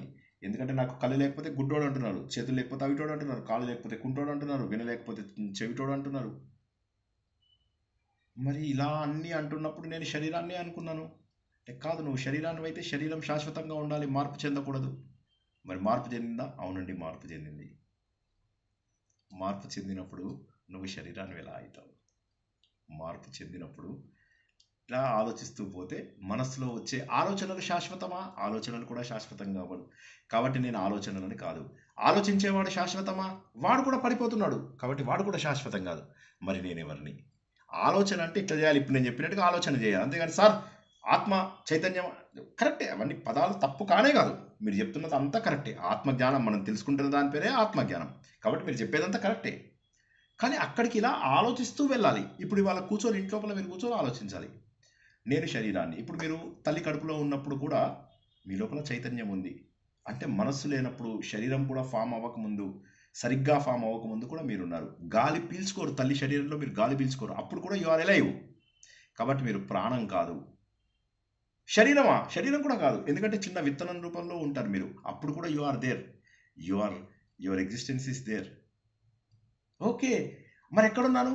తండ్రి శరీరంలో వీర్య రూపంలో. Yes correct. అప్పుడు నేనే ఉన్నాను కదా. ఎస్. అంతకంటే ముందు ఎక్కడున్నావు? తండ్రి తినే ఆహారం రూపంలో. ఓ రైట్. మరి అప్పుడు నాకు మనస్సు ఏది, బుద్ధి ఏది, శరీరం ఏది, ఆహారం ఏది? ఏది శరీరం? అప్పుడు లేదు, నాకు శరీరం లేదు, మనస్సు లేదు, బుద్ధి లేదు, ప్రాణం లేదు, ఏం లేదు. కానీ నేనున్నాను. అంతకుముందు ఎక్కడున్నావు? కారణ శరీరంలో, విత్తన శరీరంలో, మేఘాలలో కలిసిపోయాను. అప్పుడు ఉన్నావా నువ్వు? ఉన్నాను. తర్వాత ఏమైంది? మేఘాలలో ఉన్నాను. తర్వాత ఏమైంది? వర్ష రూపంలో నెలలో వచ్చాను. అప్పుడు నువ్వు ఉన్నావా? ఉన్నావు. మరి శరీరాన్ని ఎలా అనుకుంటున్నావు కదా? ఉపదేశ సారం అర్థమైతేనే మనం నిర్వాణ దశకము, నిర్వాణ షట్కము రెండు ప్యారలల్గా చెప్పుకుంటాం మనం. ఓ రోజు నిర్వాణ దశకం, ఓ రోజు నిర్వాణ షట్కం. అందరికీ కూడా ఈ మార్గంలోనే ఇంకెక్కువ తీసుకెళ్దామని ప్రయత్నం చేస్తున్నాను. కొద్దిగా మీరు ఓపిక బట్టి కాస్త మీరు ఆలోచన చేసి హడావిడి పడకుండా ఉంటేనే మీకు ఇవి అర్థమవుతుంది. ఈరోజు తరగతి మీకు అర్థమైందని ఆశిస్తున్నాను. ఫీడ్బ్యాక్, ప్రశ్న? మాకన్నా ఓకే సార్, మీరే చెప్పారు సార్. లీనమైపోయినారు మీరు చెప్పడం, మీరు లీనమైపోయినారు. జై శ్రీకృష్ణ. మీ నెక్స్ట్. విదేవాళ్ళం చాలా బాగా అర్థమైంది సార్, చాలా బాగా అర్థమైంది, చాలా బాగుంది సార్. సుగుణ గారు ఏదో అర్థమైంది సార్, చాలా బాగుంది. స్ట్రెస్ ఉన్నప్పుడు ఏవో ఒకటి వస్తూ ఉంటాయి, మన తింటూ ఉంటారు. అప్పుడు ఏం చేయాలండి మనం? ఏమి చెయ్యకపోయినా అవతల వాళ్ళని మన ఏదో ఒకటి పుచ్చుతూ ఉంటారు. ఆలోచిద్దాం. అదే ఇప్పుడు అదే కదా చెప్తుండేది, అదే వదిలిపెట్టండి, ఆ ఆలోచనలే వదిలిపెట్టండి అని చెప్తున్నారు సార్. ఇప్పుడు మీరు చెప్పిండే దాని గురించి అంటే ఇప్పుడు మనం పాఠం చెప్పేటప్పుడు ఒక ఫ్లవర్ వదిలిపెట్టాలి. అది వదిలిపెట్టారు కాదు, మీరు వదులుచుకోవాలి. మీ మనసు మీ కంట్రోల్లో ఉంది కదా. వేరే వాళ్ళు గోకడానికే ఉంటారు, వాళ్ళతో మనం గోకించుకోవడం అనేది మనం చేసుకోకూడదు. అది తగులుతున్నా కూడా వదిలిపెట్టేసేయాలని కదా సార్ చెప్తుండేది.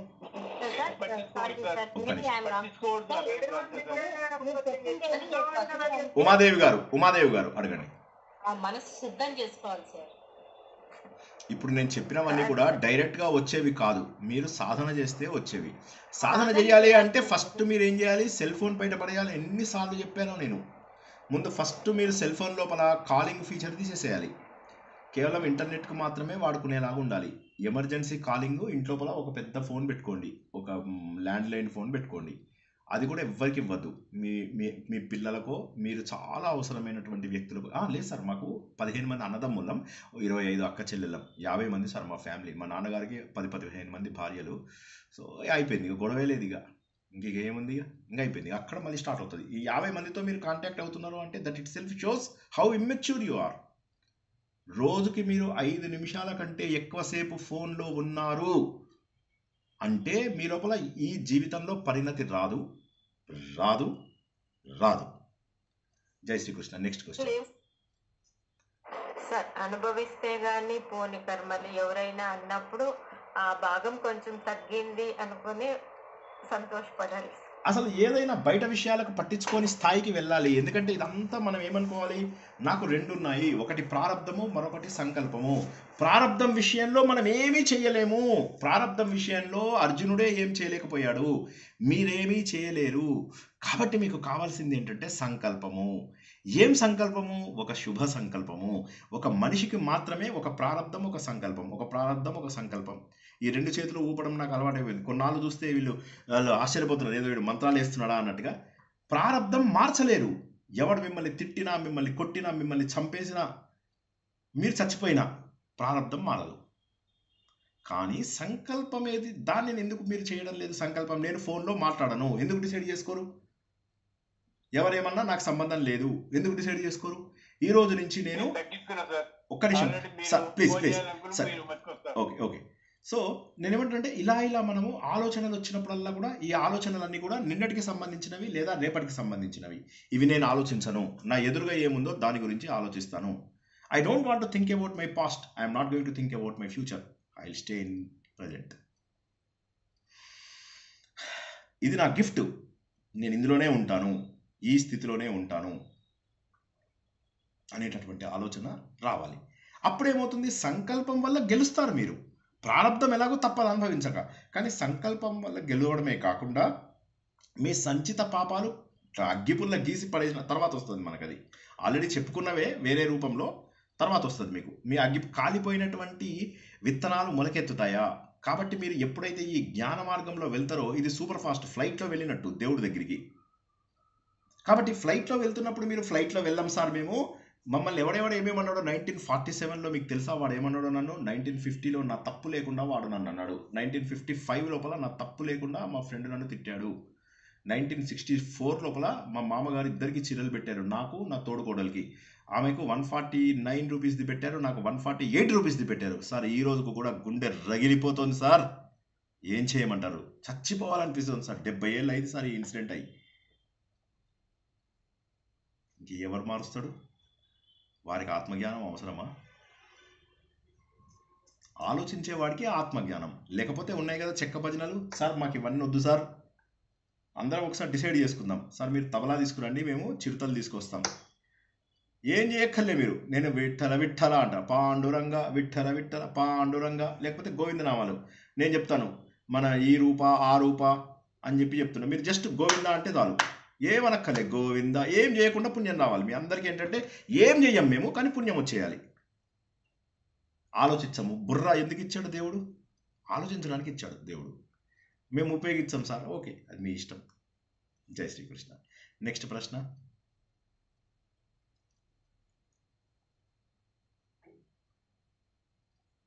సార్ చాలా ఓపిక ఎక్స్ప్లెయిన్ చేశారు సార్. మీరు అంత ఎన్నిసార్లు రిపీట్ చేసి చాలా బాగా చెప్పారు సార్. ఇది అర్థమవుతుంది. Thank you sir. Thank you ma'am. ఈ రోజు క్లాసు చాలా సంతృప్తిగా ఉంది సార్. అంటే చాలా అర్థంగా చెప్పారు. అందరూ టైం ఎక్కువ తీసుకున్నా కూడా కనబడతలేదు. అదే, కానీ ఆలోచించాలి కదా, అందరూ ఆలోచించి ముందుకెళ్ళండి. జై శ్రీకృష్ణ. నెక్స్ట్.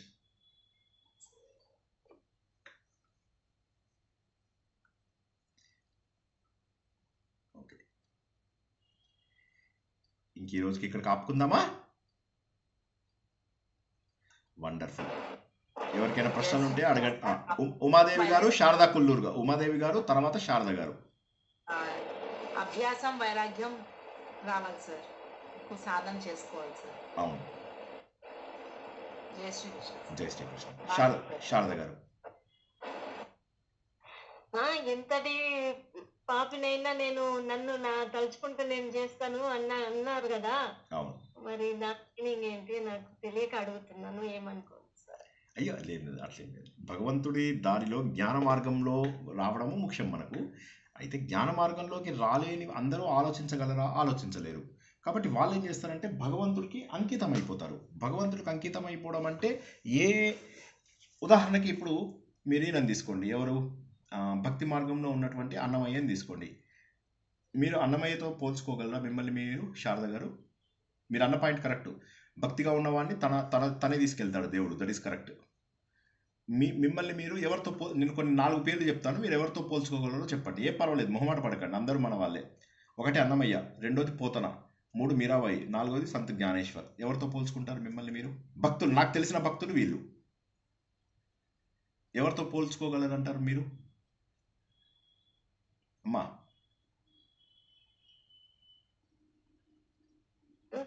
మీరు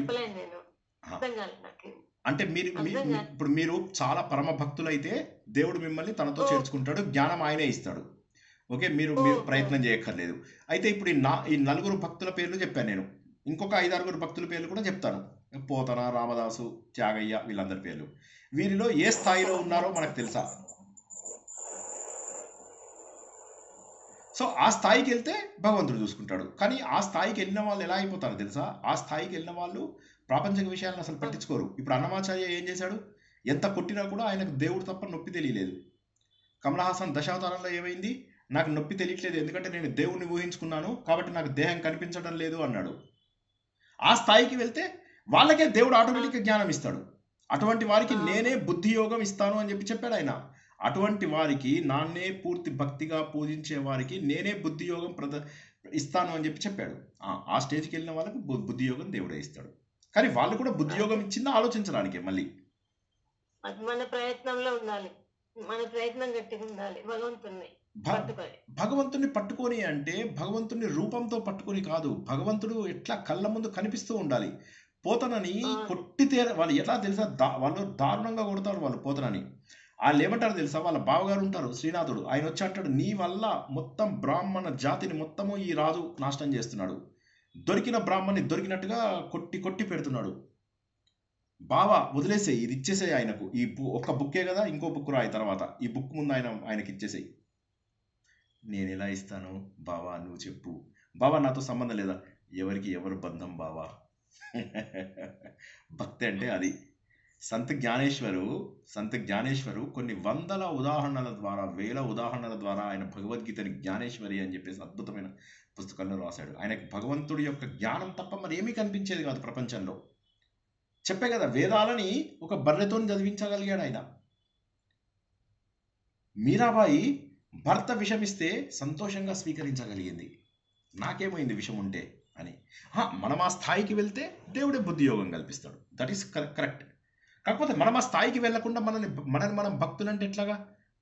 మనం ఆ స్థాయికి వెళ్తే నో ప్రాబ్లం, నేను అసలు వాళ్ళని క్వశ్చనే చేయను. అటువంటి భక్తులకి నేను ఎప్పుడు పాదాభివందనమే.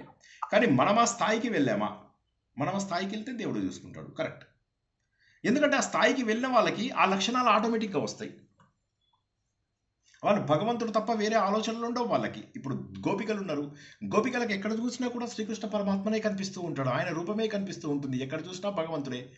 ఆయనని రూపంతో పూజించినా సరే అక్రూరుడు ఏమనుకుంటాడు వెళ్తూ వెళ్తూ, ఎస్ దేవుని రూపంతో కూడా పూజించవచ్చు, ఈరోజు నేను తెలుసుకున్నాను అని చెప్పేసి వెళ్తాడు. ఆ భక్తి కానీ ఇవాళ మనం నేర్చుకుంటున్నది భక్తి కాదు, జ్ఞానం. జ్ఞానం అనేటటువంటిది ఏంటంటే మనకు సూపర్ ఫాస్ట్ ఫ్లైట్ లాంటిది. భక్తి అనేది ఎలా తెచ్చుకుంటాం? మనకి ఇప్పుడు కనిపించని దేవుడి పైన భక్తి ఎక్కడి నుంచి వస్తుంది? వాళ్ళకి ఇప్పుడు పోతన ఉన్నాడు, ఆయన కేవలం భక్తి మార్గమే.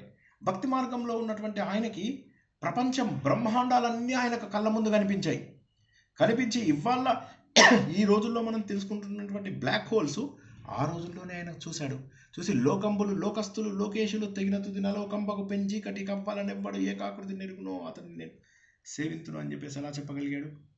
ఎందుకంటే ఈ బ్లాక్ హోల్ ఏదైతే ఉందో ఈ బ్లాక్ హోల్ బయట ఒక కాంతి పుంజం కనిపిస్తోంది. అటువంటి పరమాత్మ ఎవరైతే ఉన్నారో ఈ మొత్తం ప్రపంచాలన్నీ కోల్పోయిన తర్వాత, అన్ని లయం అయిపోయిన తర్వాత కూడా, బ్లాక్ హోల్ ఫామ్ అయిన తర్వాత కూడా ఒక చైతన్య రూపంలో ప్రకాశిస్తున్నటువంటి ఆ భగవంతుడికి ఎవరు చూశారు? అది పెద్ద పెద్ద దుర్బిళ్ళు పట్టుకొని చూస్తే ఇప్పుడు 10 ఏళ్ల కింద కనుక్కున్నారు అక్కడ వెళ్తుందని. ఇన్నేళ్లలో ఎవడన్నా కనుక్కున్నాడు ఆ విషయాన్ని? మరి ఆయన 500 years బ్యాక్ ఎట్లా కనుక్కోగలిగాడు? కాబట్టి ఆ భక్తిలో శక్తి ఉంది. కానీ మనకు ఆ భక్తి ఉందని ఒప్పుకుంటే తప్పు. ఆ భక్తి ఉన్న వాళ్ళకి దేవుడు ఆటోమేటిక్గా ఇస్తాడు, అసలు వాళ్ళకి ఆ మార్గం ఆటోమేటిక్గా వచ్చేస్తుంది. జై శ్రీకృష్ణ. చక్కటి ప్రశ్న, పెద్ద జవాబు, అంతే. మంచి ప్రశ్న.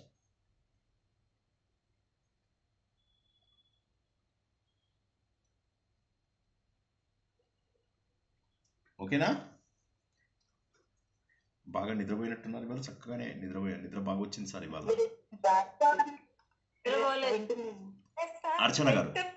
అర్చన చెప్పండి. అర్చన గారు వింటున్నా. సుగుణ. ఓకే, సుగుణ గారు చెప్పండి.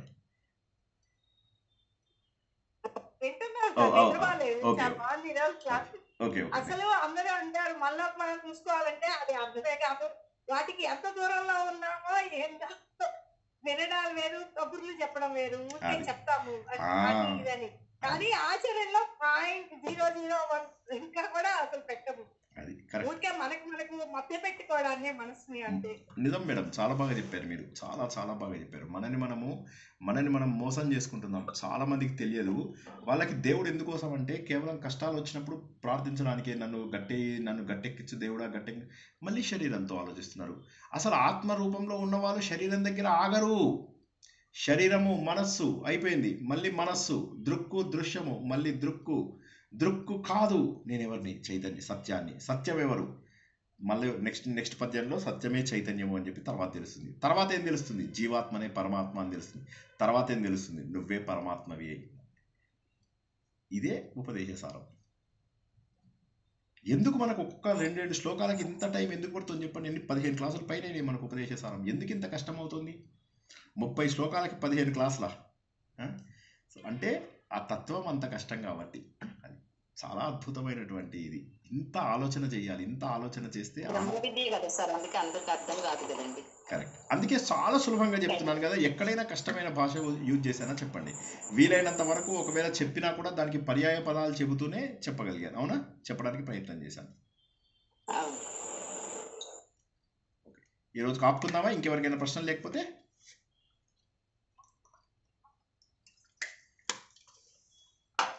ఒక్కటే రిక్వెస్ట్ ఏంటంటే, చెప్పినంతసేపు బాగానే ఉంటుంది, తర్వాత మళ్ళీ మనము ప్రాపంచిక విషయాల్లో పడిపోతాం. మళ్ళీ రొట్టెలు కొనుక్కోవడంలో, వాటి లోపల కూరగాయల మార్కెట్కి వెళ్తాము, రొట్టెలు కొనుక్కుంటాము, ఏవో వస్తువులు ఉంటాయి, ఇంట్లో పిల్లలు ఉంటారు, టీవీ వస్తుంది, ఇవన్నీ వస్తాయి, వాటిలో పడి మర్చిపోతాం. అలా కాకుండా నేను ఇప్పుడు అప్లోడ్ చేస్తాను. అప్లోడ్ చేయడానికి నాకు గంటన్నర పడుతుంది. అది అయిన తర్వాతే పడుకుంటా నేను. ఓకే, చూడండి, 4 సార్లు చూడండి. ఎక్కడెక్కడ ఇప్పుడు ఈ ప్రశ్న జవాబుల పార్ట్ 40 నిమిషాలు, అది కావాలంటే తీసేసేయండి. ఆ ముందున్న 1 hour 15 minutes పాటు పూర్తిగా వినండి. అప్పుడు మాత్రమే ఆత్మతత్వం అర్థమవుతుంది. అంత సులభం కాదు. అర్థమైన తర్వాత ఆచరణ చాలా సులభం అయిపోతుంది. ఒకసారి నేను శరీరాన్ని కాదు, నేను ఎప్పుడూ నివసించేటటువంటి వాడిని. ఇన్ని రోజులు మనం ఏమనుకున్నాం? ఆఫ్టర్ ఆల్ పాడైపోయేటటువంటి ఒక శరీరము అనుకున్నాం. కానీ కాదు, మనము సర్వోన్నతమైనటువంటి సచ్చిదానంద స్వరూపులము అని చెప్పి తెలిసినప్పుడు ఎంత ఆనందంగా ఉంటుందో తెలుసా? అయ్యో, నేను ఇన్నాళ్ళు ఏమనుకున్నాను? ఈ కోటాను కోట్ల జీవరాశులలో సందులలో తిరిగే పంది లాంటి వాడిని అనుకున్నాను నేను. కానీ ఇవాళ తెలిసింది వీటన్నిటికీ కూడా అతీతమైనటువంటి వాడిని నేను. వీటన్నిటికీ అతీతమైనటువంటి ఒక ఆనంద స్వరూపుడని, నేను భగవత్ స్వరూపుడని అని తెలిసిన మరుక్షణం ఎంత ఆనందంగా ఉంటుందో తెలుసా? మనమే భగవంతుడు స్వరూపులం అని చెప్పినప్పుడు వచ్చేటటువంటి ఆనందం ఎంత బాగుంటుందో తెలుసా? ఆ ఆనందాన్ని గుర్తించండి, వినండి, 2 సార్లు 3 సార్లు వినండి.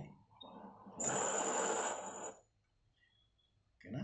అందరూ ఆలోచిస్తారని ఆశిస్తూ, తప్పక ఈ ఆత్మజ్ఞానాన్ని ఇక్కడికి వదలరని, తర్వాత తెలుసుకోబోయేటటువంటి నిర్వాణ దశకం, నిర్వాణ షట్కం, ఈ రెండిటికి కూడా ఇదే మూలం కాబట్టి, ఇదే జ్ఞానాన్ని మళ్ళీ అక్కడ కూడా తెలుసుకుంటాం కాబట్టి, అక్కడ నా ఇతి అనేటటువంటిది ఆలోచిస్తాం నిర్వాణ దశకంలో, నిర్వాణ షట్కంలో. ఆ నా ఇతి సంబంధించినవన్నీ ఇప్పుడు కూడా తెలుసుకుంటున్నాం. ఇది కాదు, ఇది కాదు, ఇది కాదు, నేను శరీరాన్ని కాదు, నేను మనస్సు, బుద్ధి, చిత్తము, అహంకారము కాదు, నేను అహం అనేటటువంటి వృత్తిని. ఈ అహం అనేటటువంటి వృత్తికి ఇదం అనేటటువంటి వృత్తులు ఎన్నో ఉన్నాయి. నేను ఇదం అనేటటువంటి వృత్తిని కాదు, అహం అనేటటువంటి వృత్తిని. అహం అనే వృత్తిగా నేను దృక్రూపంలో ఉన్నాను. నేను దృక్రూపంలో ఉన్నంత వరకు మళ్ళీ దృశ్యంలో వచ్చే అవకాశం ఉంది. కానీ నేను నిద్రపోయినప్పుడు దృక్కు కూడా మాయమైపోయాడు, అహం కూడా మాయమైపోయాడు. కానీ నేను ఉన్నాను, ప్రకాశవంతంగా వెలుగుతూ ఉన్నాను. ఆ వెలుగుతున్నటువంటి వాన్నే సత్యము అని అంటాము. నేనెవర్ని? నేను సత్యం. నేనెవర్ని? నేను సత్యం. నేనెవర్ని? నేను సత్యం. అందరికీ శుభరాత్రి. జై శ్రీకృష్ణ.